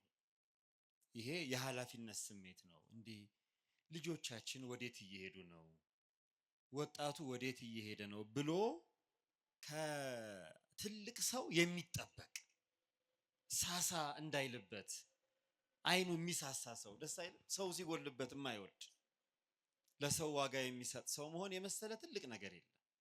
ለዚያ የኃላፊነት ጥያቄ ነው። አንደኛ እሱም ማክበር አለብን። እንዲህ አይነቱ ስሜት እንግዲህ እኒህ አባት ለማያውቋቸው፣ በመንገድ ለሚያዩቸው፣ በጎረቤት በሰፈር ላሏቸው ወጣቶች ነው የተጨነቁት። ይሄ የሁላችንም ጭንቀት ሊሆን ይገባል። የክርስቲያን ሐሳብ ይሄ ነው። ክርስቲያን መሆን ማለት የሰው ጥፋት የሚጨንቀው፣ የሰው ጥፋት የሚያስደስተው ሳይሆን የወገን የሰው ልጅ የወጣቶች ጥፋት የሚገደው ሰው ሲሆን ያ ክርስቲያን ይባላል። አሁን ጥያቄያቸው ደግሞ በጣም ትልቁ ምን ያህል እንደተጨነቁ የሚያሳየው የእያንዳንዳችን ድርሻ ምንድን ነው፣ የማን ድርሻ ምንድን ነው ብለው አይደለም የጠየቁት። አሁን እዚህ ውስጥ እኔ አንድ ነገር አየሁ፣ እኔስ ድርሻ አይኖረኝ ይሆን ብለው አስበዋል እኒህ አባት። እና ልክ ነው። ህዝብን ትውልድን በመታደግ ሁሉም ድርሻ አለው። ቤተ ክርስቲያን በስልጣነ ክህነት ከትልቁ የቤተ ክርስቲያን የክህነት አገልግሎት ጀምሮ እስከ ቀሳውስት ዲያቆናት ድረስ ማዕረግን ሰጥታ ህዝብን እንዲያስተምሩ እንዲመሩ። ኖላዊ ምን ማለት እንደሆነ ታውቃላችሁ? ጠባቂ። ካህን ማለት ጠባቂ፣ ህዝብ እንዲጠብቅ ክርስቶስ ስልጣን ሰጥቷል። ምንድነው ያለው ለጴጥሮስ? የዮና ልጅ ስምዖን ሆይ ትወደኛለህን ብሎ ጠየቀው። አዎ ጌታዬ እወድሃለሁ አለው። እንግዳስ ማንን ጠብቅ? በጎቼን ጠብቅ። የፈጠረውን ፍጥረት እንድንጠብቅ ይፈልጋል እግዚአብሔር። መልሶ ትወደኛለህን የዮና ልጅ ስምዖን ሆይ ትወደኛለህ አለው። በእውነት ትወደኛለህ? ከነዚህ ሁሉ አብልጠህ ትወደኛለህ? አዎ እወድሃለሁ ጌታ። እንግዳ ግልገሎቼን ጠብቅ። አሁንም ሶስተኛ ስሙን ጠርቶ የዮና ልጅ ስምዖን ሆይ እንደው እጅግ ትወደኛለህን አለው። ጌታ ሆይ እንደምወድህ አንተ ታውቃለህ አለ። እንግዳ ግልገሎቼን ጠብቅ፣ በጎቼን፣ ጠቦቶቼን፣ ግልገሎቼን ጠብቅ ያለው በእድሜ በእውቀት የሰውን ልጅ ከፍሎ ነው። ስለዚህ ያ አደራ የተሰጠው ለቤተ ክርስቲያን አገልጋዮች ኖሎት ለተባሉ ክርስቶስ ሊቀ ኖሎት ሆኗቸው ህዝብን እንዲጠብቁ ስልጣን ለተሰጣቸው የተሰጠ አደራ አለ። ያ ማለት ግን እነሱ ብቻቸውን ይወጡታል ማለት አይደለም። ደግሞ ለቤተሰብ ተሰጥቷል፣ ለእናትና ለአባት። እናትና አባትም ትልቅ አደራ አለበት። ክርስቲያን እናትና አባት እንዴት ልጁ የክርስቲያናዊ ይሆናል? ቤተ ክርስቲያን የሚመላለስ ክርስትና እናትና አባት እንዴት ልጁ ከረምቡላ ቤት ይውላል? ስለዚህ ቤተሰብ ደግሞ ለልጆቹ አደራ አለበት። ልጅህን በልጅነቱ አስቀድመህ ምከር፣ ገስጽ፣ ካልገሰጽክ ሞቱን ወድሃል ይላል ሰለሞን። ሞቱን ወድሃል፣ ፈቅደህ እንዲሞት ፈቅደህለታል። ቤተሰብ ደግሞ በልጆቹ ላይ ስልጣን አለው። ልጆች ትልቅ ሆነው ራሳቸውን እስኪችሉ ድረስ የማን አደራ ናቸው? የእናትና የአባት። እቤት ውስጥ የእናትና አባት፣ ከቤት ውጭ ደግሞ እናት የሆነች አባት የሆነ ለእናትነት የደረሰ የበቃ ለአባትነት የበቃ ሁሉ ለሰው ልጆች አደራ አለበት። ይሄ የአባትነት አደራ ነው፣ የትልቅ ሰው አደራ ነው። ልጆች ሲጠፉ ዝም ብሎ ማየት አያስፈልግም። ቆሞ መምከር ያስፈልጋል። መንገድ ማሳየት ያስፈልጋል። መገሰጽ ያስፈልጋል። የሁላችንም አደራ ነው። ከዚያ እንደገና ደግሞ ሶስተኛ የጓደኛ አደራ አለ። ደግሞ የጓደኛ እንዴት እኛ የክርስቲያን ልጆች ሰንበት ትምህርት ቤት የሚመጡ አሁን መጋቢ ሃይማኖት ቀሲስ ምትኩ እንዳሉት የሚያስተምሯቸው ብዙ ልጆች አሉ። ቀሲስ በግቢ ጉባኤም በሰንበት ትምህርት ቤትም በሁሉም በራጉኤልም በሁሉም እዚያ የሚመጡ ልጆች እነሱ ቤተክርስቲያን መጥተው የጽድቅ ህይወትን እያገኙ የነሱ ጓደኞች ሰፈር እንዲውሉ ለምን ይፈቅዳሉ? ጓደኞችም ጓደኞቻቸውን መጥራት አለባቸው። እንድርያስ ለጴጥሮስ ለወንድሙ ረከብናሁ ለመሲህ እንዳለ፣ ፊልጶስ ለናትናኤል እንደነገረ ተመልከቱ። መሲህን አገኘ ነው ብለው እኮ ነው ሐዋርያት ተጠራርተዋል እኮ ወደ ክርስቶስ ለመምጣት ተጠራርተው አገኘ ነው እኮ መሲሁን ብሎ ቤተክርስቲያን እንሂድ ማለት አለብን። የቤተክርስቲያን ስራዋ፣ ድርሻዋ፣ ተልእኮዋ የመጣውን ማስተማር፣ የራቀውን ማቅረብ። ይሄ በክርስቶስ የተሰጣት ድርሻ ነው። እስከ ዓለም ዳርቻ ሂዱ ያለ ማቋረጥ የመንግስትን ወንጌል ለፍጥረት ሁሉ ስበኩ ተብላ ታዛለች ቤተክርስቲያን። በቃ ይሄ ግዴታችን። እንሰብካለን፣ እናስተምራለን፣ እግዚአብሔር የሰጠንን የፈቀደልን ሁሉ እናደርጋለን። እንደገና ግን ሌላው ቤተሰብ አለ፣ ጓደኛ አለ። ያን ማድረግ ያስፈልጋል። ምዕመናን እንደው እኔ ምዕመን ስለሆንኩኝ ስለ ቤተክርስቲያን ማስተማር የለብኝም ለሰው መንገር የለብኝም አንበል። አንድ ታሪክ ልንገራችሁና የመጨረሻውን ጥያቄ እንሰማለን። ድርሳነ ሚካኤል ላይ ያለ ታሪክ ነው። አንድ ሰውዬ ጠንቋይ ነው ብሎ ያገኘውን የሚያመልክ ሰው ነው። አንድ ሀገር ሄዶ በዚያች በሄደበት ሀገር የቅዱስ ሚካኤል በዓል ሆኖ ዋዜማውን ሰዎች ቆመው መብራት በርቶ ክብረ በዓል ሆኖ ያያል። በጣም ደነቀው እና ቆሞ ዝም ብሎ አየ። ከዚያ እንደገና ቀጠል ሌሊት ደግሞ ማህሌት ተቆመ። መብራት በርቶ በዜማ አደረ ሰው። ጠዋት በጣም ተገረመና መንገድ ላይ ጠበቀ ሰዎች ሲወጡ ከቤተክርስቲያን ከቅዱስ ሚካኤል ቤተክርስቲያን። ከዚያ ሁለት ልጆች ሲሄዱ አይቶ ጠጋለና እንደው እናንተ የአንድ ጥያቄ ልጠይቃችሁ ፈልጌ ነበር አለ። ምንድነው ዛሬ በዚህ ሀገር ምንድነው የተፈጠረው? ትላንትና ማታ ጀምሮ ዜማ ስታዜሙ ነበር፣ እንደገና ሌሊቱን ቆማችሁ አደራችሁ፣ ጠዋት ደግሞ እንደዚህ ክብረ በዓል አከበራችሁ። ምንድነው የተፈጠረው እዚህ ሀገር አሉት። አይ ቅዱስ ሚካኤልን እያከበርን አሉት። ማን ነው ቅዱስ ሚካኤል አላቸው። ይሄ ድርሳነ ሚካኤል ላይ የተጻፈ ነው። ማን ነው ቅዱስ ሚካኤል አላቸው። አይ ቅዱስ ሚካኤል እንደዚህ ነው፣ መልአክ ነው፣ ሊቀ መልአክ ነው፣ ተራዳኢ ነው፣ አማላጅ ነው፣ እኛን የሚጠብቀን ነው። በታሪክም በብሉይ ኪዳን እንዲህ አድርጓል፣ በሐዲስ ኪዳን እንዲህ አድርጓል ብለው የተማሩትን ነገሩት። በቃ ይሄ እያንዳንዱ ክርስቲያን መንገር አለበት። የተማረውን ያወቀውን መንገር መመስከር። ከዚያ ምን አላቸው መሰላችሁ? ሰውየው ውሰዱና ቅዱስ ሚካኤልን አሳዩኝ አላቸው። ውሰዱኝ፣ በቃ ይሄንን ቅዱስ ሚካኤልን ማየት እፈልጋለሁ። እንዴ ምን የሚሉ ይመስላችኋል እነዚህ ልጆች? እሺ ና እንውሰድህ አሉት። ቤተክርስቲያን ወሰዱት። ቤተክርስቲያን ካስገቡት በኋላ ምን አሉት መሰላችሁ? አሁን ቅዱስ ሚካኤል ለማየት ከፈለክ አንተ ክርስቲያን መሆን አለብህ አሉት። ክርስቲያን ከሆንክ ግን አይደለም ቅዱስ ሚካኤልን ለግዚው ትሬዮ አምላኩንም ፈጣሪውንም ታየዋለህ። እኛ የምናየውን ያየነውን ክርስቶስን አይተነዋል። አያችሁ ክርስቲያኖች፣ የእግዚአብሔር ቤተሰቦች፣ ቤተክርስቲያን በጧት እንደ ቅድሟ እናት ማለት ነው የሚመጣ ሰው ክርስቶስን ያየ ሰው ነው። ቤተክርስቲያን የመጣ ሰው ክርስቶስ። ቤተክርስቲያን እኮ ክርስቶስ ናት። አያችሁ እቺ ቀራንዮ ናት። ቅዱስ ሥጋውና ክቡር ደሙ እኮ የክርስቶስ አካል ነው። ክርስቶስን አይተነዋል እኛ። እሱንም ታያለህ አሉት። በቃ እንግዳው ክርስቲያን አድርጉኝ፣ ማየት እፈልጋለሁ። ይሄን ቅዱስ ሚካኤልን ጌታውንም ማየት እፈልጋለሁ አለ። ከዚያ እኛ አንችልም፣ እሱን ደግሞ ክርስቲያን የሚያደርግህ ካህኑ ጳጳሱ ሲጸልይልህ ነው አሉና ከጳጳሱ ጋር አገናኙት። ሊቀ ጳጳሱ ዮሐንስ ይባላል። ከየት ነው የመጣኸው? ከዚህ ሀገር። ማንን ነው የምታመልከው ብሎ ጠየቀው። ፀሐይን አለ ሰውየው። ፀሐይ ነው። ፀሐይ ሲጠልቅ ማንን ታመልካለህ አለው።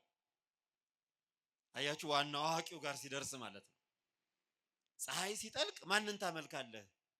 የፀሐይ እኮ አምላክ፣ ከፀሐይ በላይ እኮ ፀሐይን የፈጠረ አምላክ አለ። ያ ሰው ወዲያውኑ አባቴ ጸሎትህ ትርዳኝ፣ በቃ አምኛለሁ። በፊት ተማርኬ ነበር፣ አሁን ደግሞ አመንኩ። ስለዚህ ክርስቲያን አድርገኝ፣ የፀሐይን አምላክ ልየው ብሏል። አሁን በዚህ እንግዲህ ስንት ሰዎች አለፉ። አያችሁ የኛም ድርሻ አለ። የሚጠፉ የሚባክኑ ወገኖቻችንን ተው ማለት እኛ እግዚአብሔር ፈቅዶልን በቤቱ ጠብቆናል። ክብር ምስጋና ይግባው። ከቤቱ አያናውፀን። እስከ መጨረሻ የሚጸና ነው የሚድነው። ለሰዎች አለመጽናትን ወደ መጽናት፣ ወላዋይነትን ወደ መጽናት፣ እዚያም መርገጥን ወደ መጽናት እንዲመጡ ኃላፊነት አደራ አለብን።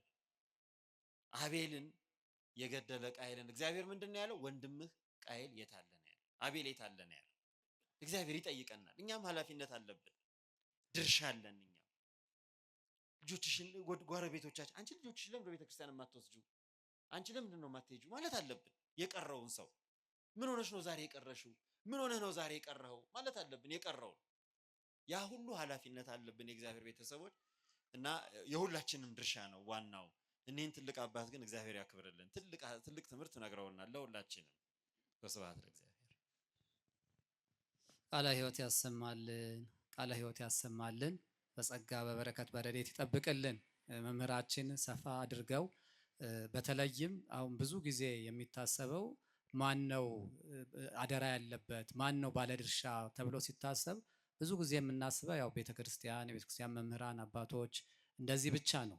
ግን አሁን እንደተነገረን እንደተማርነው እያንዳንዳችንም ወንዶቹም ሴቶቹም ትላልቆቹም ወጣቶችም ብንሆን ኃላፊነት አለብን። ምክንያቱም እኔ ብዙ ጊዜ ትዝ የሚለኝ ያቺ ሳምር ሴት ናት። ጌታችን ኢየሱስ ክርስቶስ ረጅም ሰዓት ሰጥቶ ለአንዲት ሴት እሷ ውሃ ልትቀዳ ነው እንስራ ተሸክማ የምትሄደው። ምንም ነገር ታሪክ አልተጻፈላትም፣ ምንም እውቀት የላትም፣ ዝናም ያላት ሴት አይደለችም። ነገር ግን አምላክን የፈጠረ አምላክ ፈጣሪ ሆኖ ለዛች ለአንድ ምስኪን ሴት ጊዜ ሰጥቶ አስተምሮ ለውጧት አምና እሷ እንደገና ሄዳ ለምስክርነት የበቃቸው ለሰው ለአንድ ሰው እንኳን ምን ያህል ቦታ መስጠት እንደሚገባ። ስለዚህ አሁን ቅድም መምህር እንደነገሩን በቤቱም ውስጥ ሊሆን ይችላል የኛ ወንድሞች እህቶች፣ ወይም ቤተሰብ ዘመድ አክስት አጎት ሊሆኑ ይችላሉ፣ ጎረቤት ጓደኞች የምናውቃቸው ሁሉ ከዚህ የመሰለ ማዕድ የተለዩ ጊዜያቸውን ለፌ በማለት እንደሚያሳልፉ በከንቱ ዘመናቸውን የሚጨርሱ ወጣትነታቸውን ለስራ ለበረከት ሳይሆን እንደዚሁ የሚባክኑ ብዙ ይኖራሉ። ለዚህ እነኛ መጥራት መጋበዝ ማምጣት ከኛ ይጠበቃል። ባይመጡ እምቢ ካሉ በራሳቸው ነው። እኛ ግን መጥራት መጋበዝ፣ እኛ ያገኘነውን እኛ የተደሰትንበትን ነገር ለነሱም ልንነግር ግድ ይለናል እና እግዚአብሔር አምላካችን ይርዳን። መምህራኑን ቃለ ሕይወት ያሰማልን። የመጨረሻው ሶስተኛ ጥያቄ ነው። አጠር አድርገው መምህራን መልስ ይሰጡናል። ምንድነው የሚለው? እኔ እግዚአብሔር አምላኬን የምጠይቀው አንድ ጥያቄ ነበረኝ። እርሱም እግዚአብሔርን የሚፈራ እኔንም በፍቅር ሊያኖረኝ የሚችል በሃይማኖቴም ላይ ችግር የማይፈጥርብኝ የትዳር አጋር ስጠኝ እያልኩ እጸልይ ነበረ። በዚያ ወቅት ዛሬ የትዳር አጋሬ የሆነኝ ደግሞ እርሱም እንደኔው እግዚአብሔርን የምትፈራ በፍቅር ልታኖረኝ የምትችል በሃይማኖቴ ላይ ችግር የማትፈጥርብኝ የትዳር አጋር ስጠኝ ይል ነበረ። እግዚአብሔር የተመሰገነ ይሁንና በጣም በሚገርም ሁኔታ በፈቃደ እግዚአብሔር ትዳር መመስረት ቻልን። እነሆ ዘንድሮ 14ኛ ዓመታችን ላይ ደርሰናል። 4 ልጆችም አድርሰናል። አሁንም በጣም ተዋደን እየኖርን ያለነው። እኔ ግን በቤተሰብ ውስጥም ሆነ በጎረቤት አካባቢ ስመለከት ባለትዳሮች እንደተጋቡ ወዲያው ይፋታሉ። እኔ ይህንን ነገር ስሰማ በአይኔም ስመለከት ነገ እንዲህ አይነት ነገር እኛንም እንዳያጋጥመን እያልኩ በጣም እጨነቃለሁ። የእኔ ጥያቄ በትዳር ህይወቱ ውስጥ ለረጅም ዓመታት ሳይፋቱ የመዝለቁ ምስጢር ምንድን ነው? ወይም እንዴት ይቻላል የሚል ነው። ይህ ጥያቄያችን ደግሞ እንደው በእውነቱ የነሱ ትዳር ጥሩ ነው እንደተናገሩት 14 ዓመት በትዳር መዝለቅ ቀላል ነገር አይደለም። ልጆችም ወልደዋል። ግን ስጋት አለባቸው ከሚያዩት ከሚሰሙት፣ በጎረቤትም በቤተሰብም የሚያዩት አለ። ወዲያው ይጋባሉ፣ ወዲያው ይፈታሉ። ስለዚህ ይሄ ነገር ምናልባት ነገኛ እስጋ ሊመጣ ይችላል የሚል ስጋት አለና እንደው ረጅም ዓመት በትዳር ለመቆየት ምንድነው ሚስጥሩ? ይሄን ጥያቄ መርጠን ወደዚህ ያመጣ ነው የብዙ ሰዎች ጥያቄ ስለሆነ፣ በተለይም ደግሞ በአሁን ሰዓት በጋብቻ ብዙዎች ይጋባሉ፣ ይፋታሉ። በፍርድ ቤት አካባቢ ያሉ አንዳንድ ጠበቃዎች የምናውቃቸው ዳኞችም እንደው ምንድነው አባቶች ለምንድን ነው ትዳር ምን እየሆነ ነው? ከሌሎች የወንጀል ህጎች የበለጠ የትዳር ጉዳይ ነው፣ ፍቺ ነው በተደጋጋሚ የሚመጣው እና ለምንድን ነው እናንተ ሳታስተምሩም የሚል አንዳንድ ነገር እየመጣብን ስለሆነ እስቲ ይሄ ነገር ምንድን ነው ሚስጥሩ?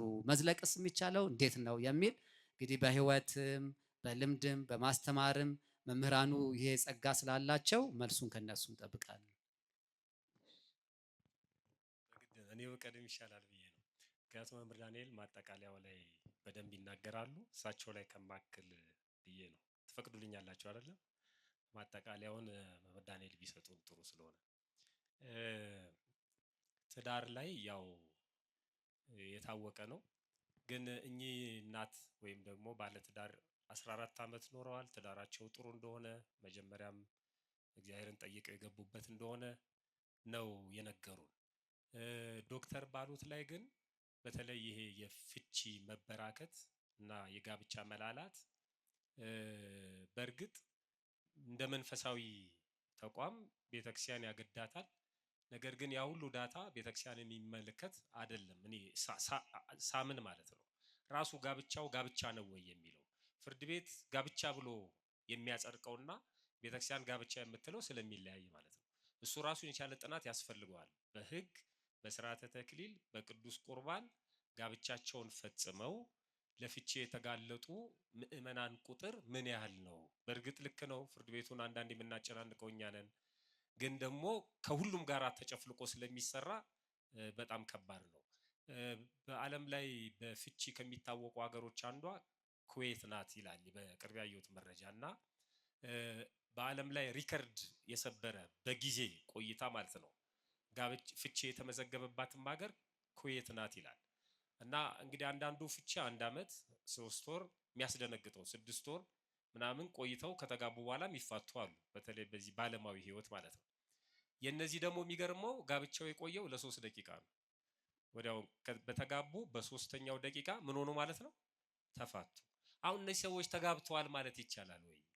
በ3 ደቂቃ ፍቺ ሪከርዱ ጥሩ ነው ተመዘገበ በዓለም ላይ ማለት ነው። በጣም አስደናቂ ሆነ። የፍቺው ምክንያት ምንድነው የሚለው በጋብቻውን በሚፈጽመው ሹም ፊት ጋብቻቸውን ፈጸሙና ቤተሰብ ይጠብቃል። ከዛ ያው የነሱ ስርዓት አለ። አሁን ሚስት ሆናለች በይፋ ስለዚህ ልትስማት ተፈቅዶልሃል የሚባል ነገር አለ። ከዛ ሳማት። ከዛ ተጋብታቸዋል ተባለ። ዞራ ስትሄድ የለበሰችው ቬሎ አደናቀፋት ይላል ጽሁፍ። እና ሲያደናቀፋት ስቱፒድ ብሎ ሰደባት ይላል እዛው ላይ ማለት ነው። እንግዲህ ምንድነው በእኛ ጠይመን ስንተረጎመው ደንባራ እያየሻት ሄጂም አይነት ነገር ብለን ልንተረጎመው እንችላለን። አግብተዋለች ባለቤቷ ነው። ስለዚህ አሁን በእኛ ባህል አይደለም ሚስትን ለዝም ብሎ መንገደኛም እየሄደ ከፊታችን ቢያደናቀፈው ምንድነው የምንለው? እግዚአብሔር ይስጥልኝ እኔን ነው የሚሉት። ደንባራ የሚል የለም መቼም አይደለም። እያየት ነው እኔ ልደፋ ሁሉ ይላሉ። በጣም እኔ አንዳንዴ ያስደነግጠኛል። እኔ ልደፋ ይላሉ። ያ ሰው አሁን ያሁኑ ትውልድ ምን እንደሚል አላውቅም። ያ ሰው ግን ጠላትህን ብሎ ይነሳል። እና ያን ስለሰደባት ወዲያው ዞረችና ከዚህ ሰውዬ ጋር መኖር አልፈልግም ፍቺ ይፈልጋሉ አለች። 3 ደቂቃ ነው ማለት ነው። ስለዚህ ይሄ ፍቺ ተደምሮ ቤተክርስቲያን ላይ ሊወረድባት አይችልም። መጀመሪያ ተጋብተዋል ወይ? እኚህ እናት ልምድ ማካፈልም ይችላሉ። ያለፉበት ሂደት ወደ ጋብቻ ከመግባታቸው በፊት ያደረጉትን በጋብቻ ያሳለፉትን ያፈሩትን ልጆች ነው የሚነግሩ። እኔ 3 ነገር ብቻ ልናገር። ዘለግ ላለ ጊዜ እስከ እድሜ ልክ እድሜ የሚሰጠው እግዚአብሔር ነው። ጋብቻ አንድ ነው፣ አንድ ጊዜ ነው የሚፈጸመው። ስለዚህ በዚህ ጋብቻ ለመዝለቅ የሚያስፈልጉ ነገሮች ምንድን ናቸው? ብዙ ናቸው። የመጀመሪያው ጸሎት ነው። የመጀመሪያው ማለት ነው ማስፈቀድ ነው። እግዚአብሔር ለዚህ ህይወት ማስፈቀድ ለተሰጣቸው ብቻ ነው ብሏል እሱ። ሐዋርያት መጋባት አይጠቅምም ብለውት ነበር ክርስቶስን። በቃ መጋባት አይጠቅምም፣ ይሄ ለሁሉ አይደለም ለተሰጣቸው ብቻ ነው። ስለዚህ የሚሰጠው እግዚአብሔር ከሆነ መጀመሪያ መለመን ያስፈልጋል ማለት ነው።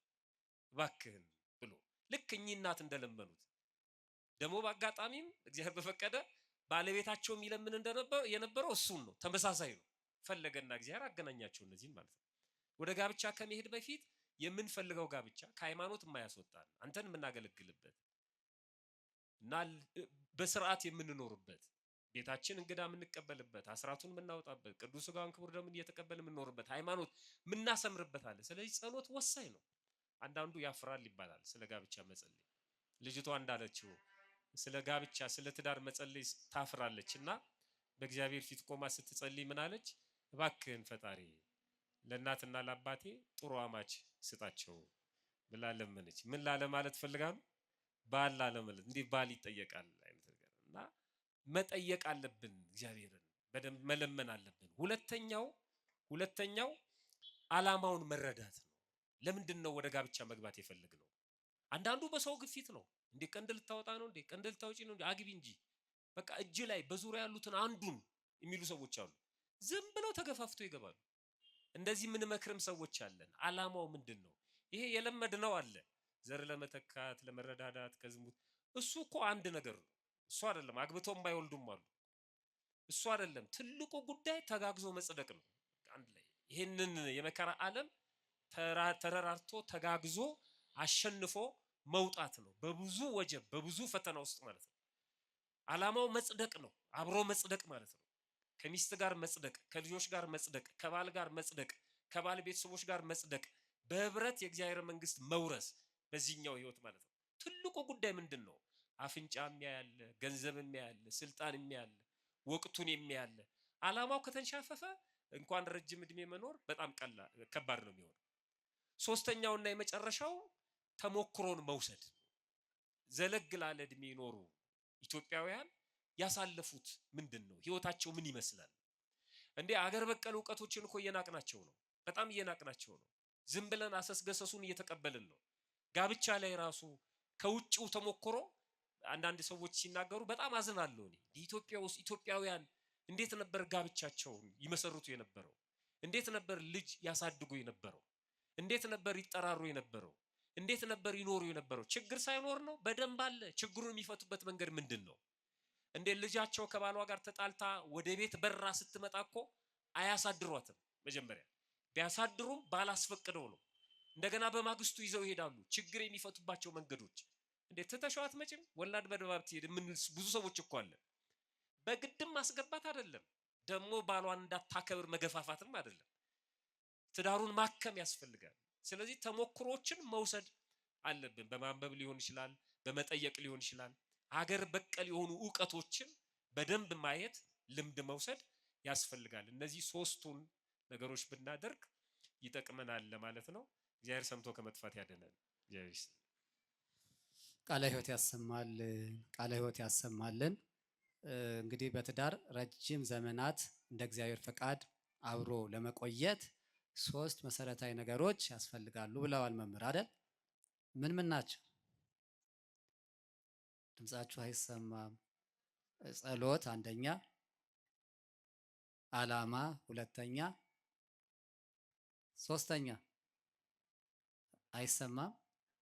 አዎ። ስለዚህ እስቲ አንድ ላይ ሁላችሁም በሏቸው። ጸሎት፣ ዓላማ፣ ተሞክሮ። ስለዚህ እነኚህ ሶስቱ መሰረታዊ ነገሮች ያስፈልጋሉ። እነኚሁን ማብራሪያውን ስለሰጡ እኔ አሁን እዛ ላይ አልቆይም። በዚህ ላይ ደግሞ መምህራችን ይጨምርበታል። አይ ፕሮፌሰር የሆነ አጭር ሰዓት ለዚህ እንዴት ይበቃል? እንግዲህ በጣም መሰረታዊ ጉዳይ ነው። ከአንድ ቅርብ ቀን ካነበብኩት መረጃ ልነሳና መጀመሪያ በእውነት መምህር ቀሲስ መጋቢ ሃይማኖት በዚህ ጉዳይ ላይ ብዙ ምክር የሚሰጡ ብዙ ወንድሞችን እህቶችን የሚያጸኑ ወንድም አባት ናቸው። እግዚአብሔር ቃለ ሕይወትን ያሰማልን፣ መንግስቱን ጽድቁን ያውርስልን። አየርላንድ ውስጥ በዓለም በጣም ዝቅተኛው የፍቺ መረጃ ነው ያለውና በአመት ውስጥ ከ1000 ተጋቢዎች አንድ ሰው ነው የሚፋታው። እና ምንድነው ምክንያቱ ሲባል ዋናው ምክንያት የሀገሪቱ የጋብቻ ሕግ የተመሰረተው በመጽሐፍ ቅዱስ ላይ ነው። እና በመጽሐፍ ቅዱስ ላይ እግዚአብሔር በሰጠን እሴት ላይ የተመሰረተ ስለሆነ 1000 ሰው ተጋብቶ በአመት ውስጥ እንግዲህ 10000 ሰው ቢጋባ 10 ሰው ነው ማለት ነው። እንደው ለፍቺ ያም ከተገኘ ነው ብዙ ጊዜ እንጂ በፍቺ ጉዳዮች ብዙ አይታማም። ጋብቻ በመጀመሪያው ትልቁ ነገር በእውነት ትልቅ ትምህርት ነው የሰጡን አይደል? ጥያቄው ራሱ እኮ ትምህርት ነው አይደል? አሁን እኒህ እናት በእውነቱ ከሆነ ስጋት የለባቸውም። እሳቸው የማያውቁትን ሰው በጸሎት አምጥቶ ያገናኝ አምላክ ከዚህ በኋላም ያገናኝ አምላክ የጠብቆ ለማቆየት ምንም አያቅተው። ስለዚህ እግዚአብሔር የሚጠብቀው ነው። ቅዱስ ዳዊት በመዝሙሩ 127 ላይ እግዚአብሔር ቤትን ካልሰራ ሰሪዎች በከንቱ ይደክማሉ፣ እግዚአብሔር ቤትን ወይም ሀገርን ካልጠበቀ ጠባቂዎች በከንቱ ይደክማሉ ነው። ጋብቻ የእግዚአብሔር ተቋም ነው። ለቤተ ክርስቲያን ጋብቻ ማለት ቤተ ክርስቲያን ማለት ነው ራሱ። ትዳር ማለት ቤተ ክርስቲያን ነው። ቅዱስ ጳውሎስ ለፊሊሞና በላከው መልእክቱ ቁጥር 2 ላይ በቤትህ ላለች ቤተ ክርስቲያን ይላል። በቤትህ ላለች ቤተ ክርስቲያን። ጋብቻ ቤተ ክርስቲያን ነው። እግዚአብሔር የሚመለክበት፣ እግዚአብሔር የሚከብርበት፣ ከዚያ ትዳር ደግሞ እግዚአብሔርን የሚቀድሱ፣ እግዚአብሔርን የሚባርኩ፣ እግዚአብሔርን የሚያገለግሉ፣ አገር የሚመሩ፣ ለትውልድ ምሳሌ የሚሆኑ ካህናት፣ ነገስታት፣ ዲያቆናት፣ ቀሳውስት የሚወጡበት ነው እና ጋብቻ ትልቅ ነው። ጋብቻን የመሰረተው እግዚአብሔር ነው። በቤተ ክርስቲያን ትምህርት ጋብቻን ሲፈጥረው ራሱ የፈጠረው ራሱ አፈጣጠሩ ራሱ በእግዚአብሔር ነው ጋብቻ የተፈጠረው። ስለዚህ ጠባቂው አምላክ ነው እና መምህር ካነሱት ከመጨረሻው ከተመክሮ ልጀምር። ያው በጣም ዋና ዋናዎቹን ነገሮች ስለሆነ ያነሱት እና ደግሞ የተደረገውን ስለሆነ ያነሱት እሱ ላይ የምደግመው ነገር የለኝም። ግን ተሞክሮ ያሉትን አንድ ከመጽሐፍ ያገኘሁት ጓደኛ ያለውን ነገር ልንገራችሁ። ተሞክሮ ነው። በጣም ይፈልጋል። ልክ እንዲህ አሁን ጥያቄው እንደጠየቁት እናት ረጅም ዘመን በጋብቻ ልክ እንደ አባትና እንደ እናቱ መኖር ይፈልጋልና አባቱን ሄዶ አባቴ እንደውን እንዴት በምን ምስጢር ነው እንደው ረጅም ዘመን በጋብቻ የኖርክበት ምስጢር ምንድን ነው ብሎ ይጠይቃል አባቱን። አባትየው ምን ብለው ይመልሳሉ? እሷ ያለችውን ብቻ ስም አሉት።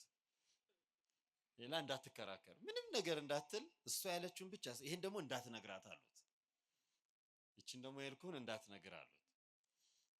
ከዛ ግን ያው ማማከርህን ንገራት፣ ግን መልሱን እንዳትነግር አሉት። ሄደ። እንደው ዛሬ አባቴ የመከረኝ ምክር ነግርሽ አልችልም፣ ግን አልነግርሽም። ከዛ እኔ ስለምን ይቅርብኝ አለችና ተነስታ አያቱ ጋር ሄደች።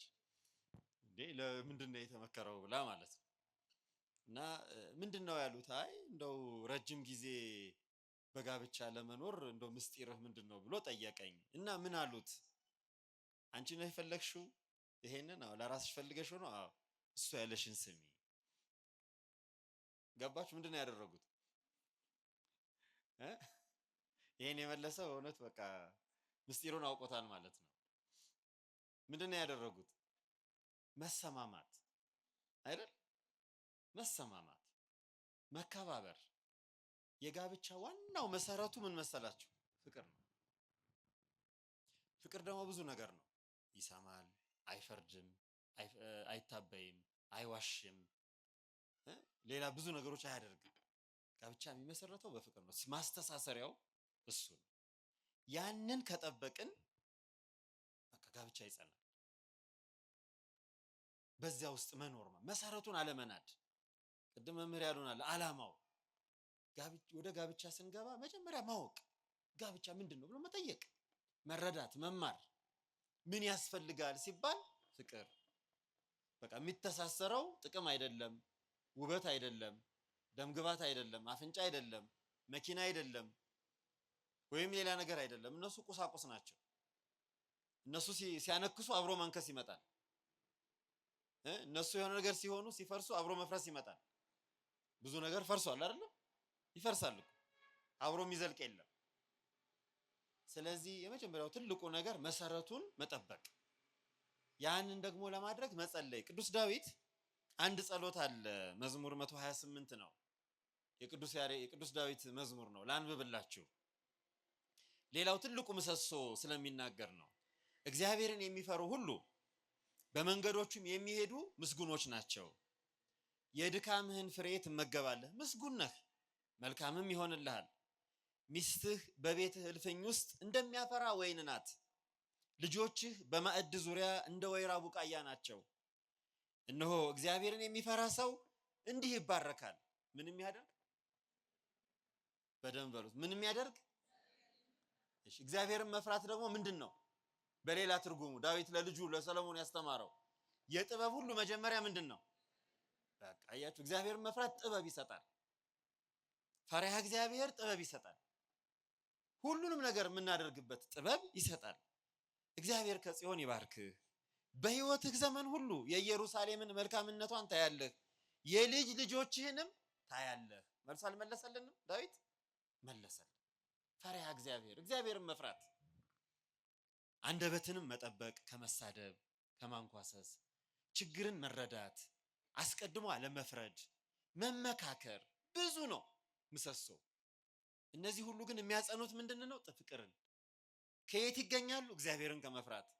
እግዚአብሔርን መፍራት ምን ይሰጣል? ጥበብ። እግዚአብሔርን ፈርቶ አያችሁ፣ ትዳር የሚጠበቀው ሰውን ወዶ በሚደረገው ጥረት ብቻ አይደለም፣ እግዚአብሔርን በመፍራት ነው። ምክንያቱም ያስተሳሰረው የባረከው የመሰረተው እግዚአብሔር። በመጽሐፍ ቅዱስ ውስጥ በብሉይም በሐዲስም ኪዳን ውስጥ አንድ አይነት ቃል የተነገረባቸው ሕጎች ቢኖሩ አንዱ ትዳር ነው።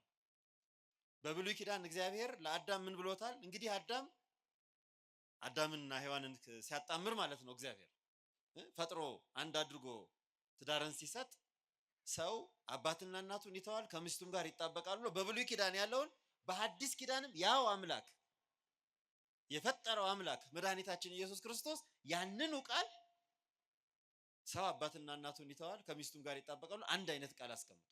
ራሱ ደግሞታል፣ የማይለወጥ ማለት ነው። ቅዱስ ጳውሎስ ደግሞ ይህ ምስጢር ድንቅ ነው ብሎታል።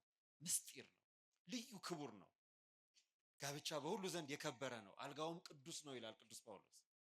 ስለዚህ ያንን ክብር መጠበቅ ቤተክርስቲያን መጠበቅ፣ ጥሩ ትዳር፣ ጥሩ ልጆች፣ ጥሩ አምልኮ ይፈጥራል።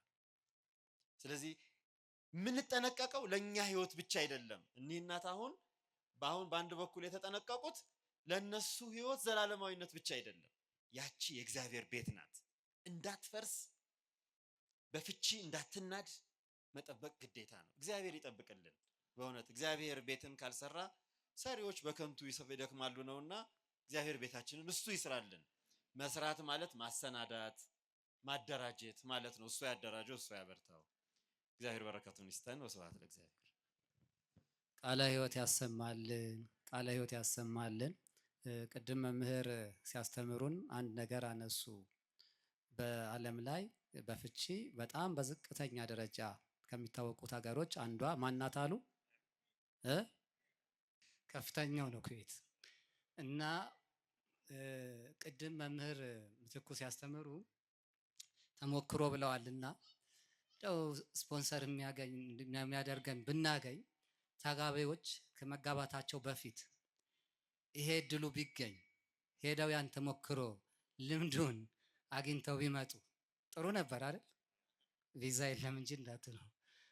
እና ምንድነው ይሄንን በደንብ እንድታሰምሩበት የምፈልገው በእውነት በጣም ወሳኝ የሆነ ነገር ነው። አሁን ብዙዎቹ ይጋባሉ ይፋታሉ ብለናል። እንዲህ አይነቱ ትምህርት ሲሰጥ እንዴት መጽናት እንደሚቻል መጽሐፍ ቅዱስን መሰረት ያደረገ የቤተ ክርስቲያንን ትምህርት መሰረት ያደረገ እንደው ልብን የሚያሳርፍ ትምህርት ሲሰጥ ያሉም እነኚህ ሰዎች እነሱ አሁን እየተዝናኑ ናቸው፣ አሁን እየጨፈሩ ናቸው።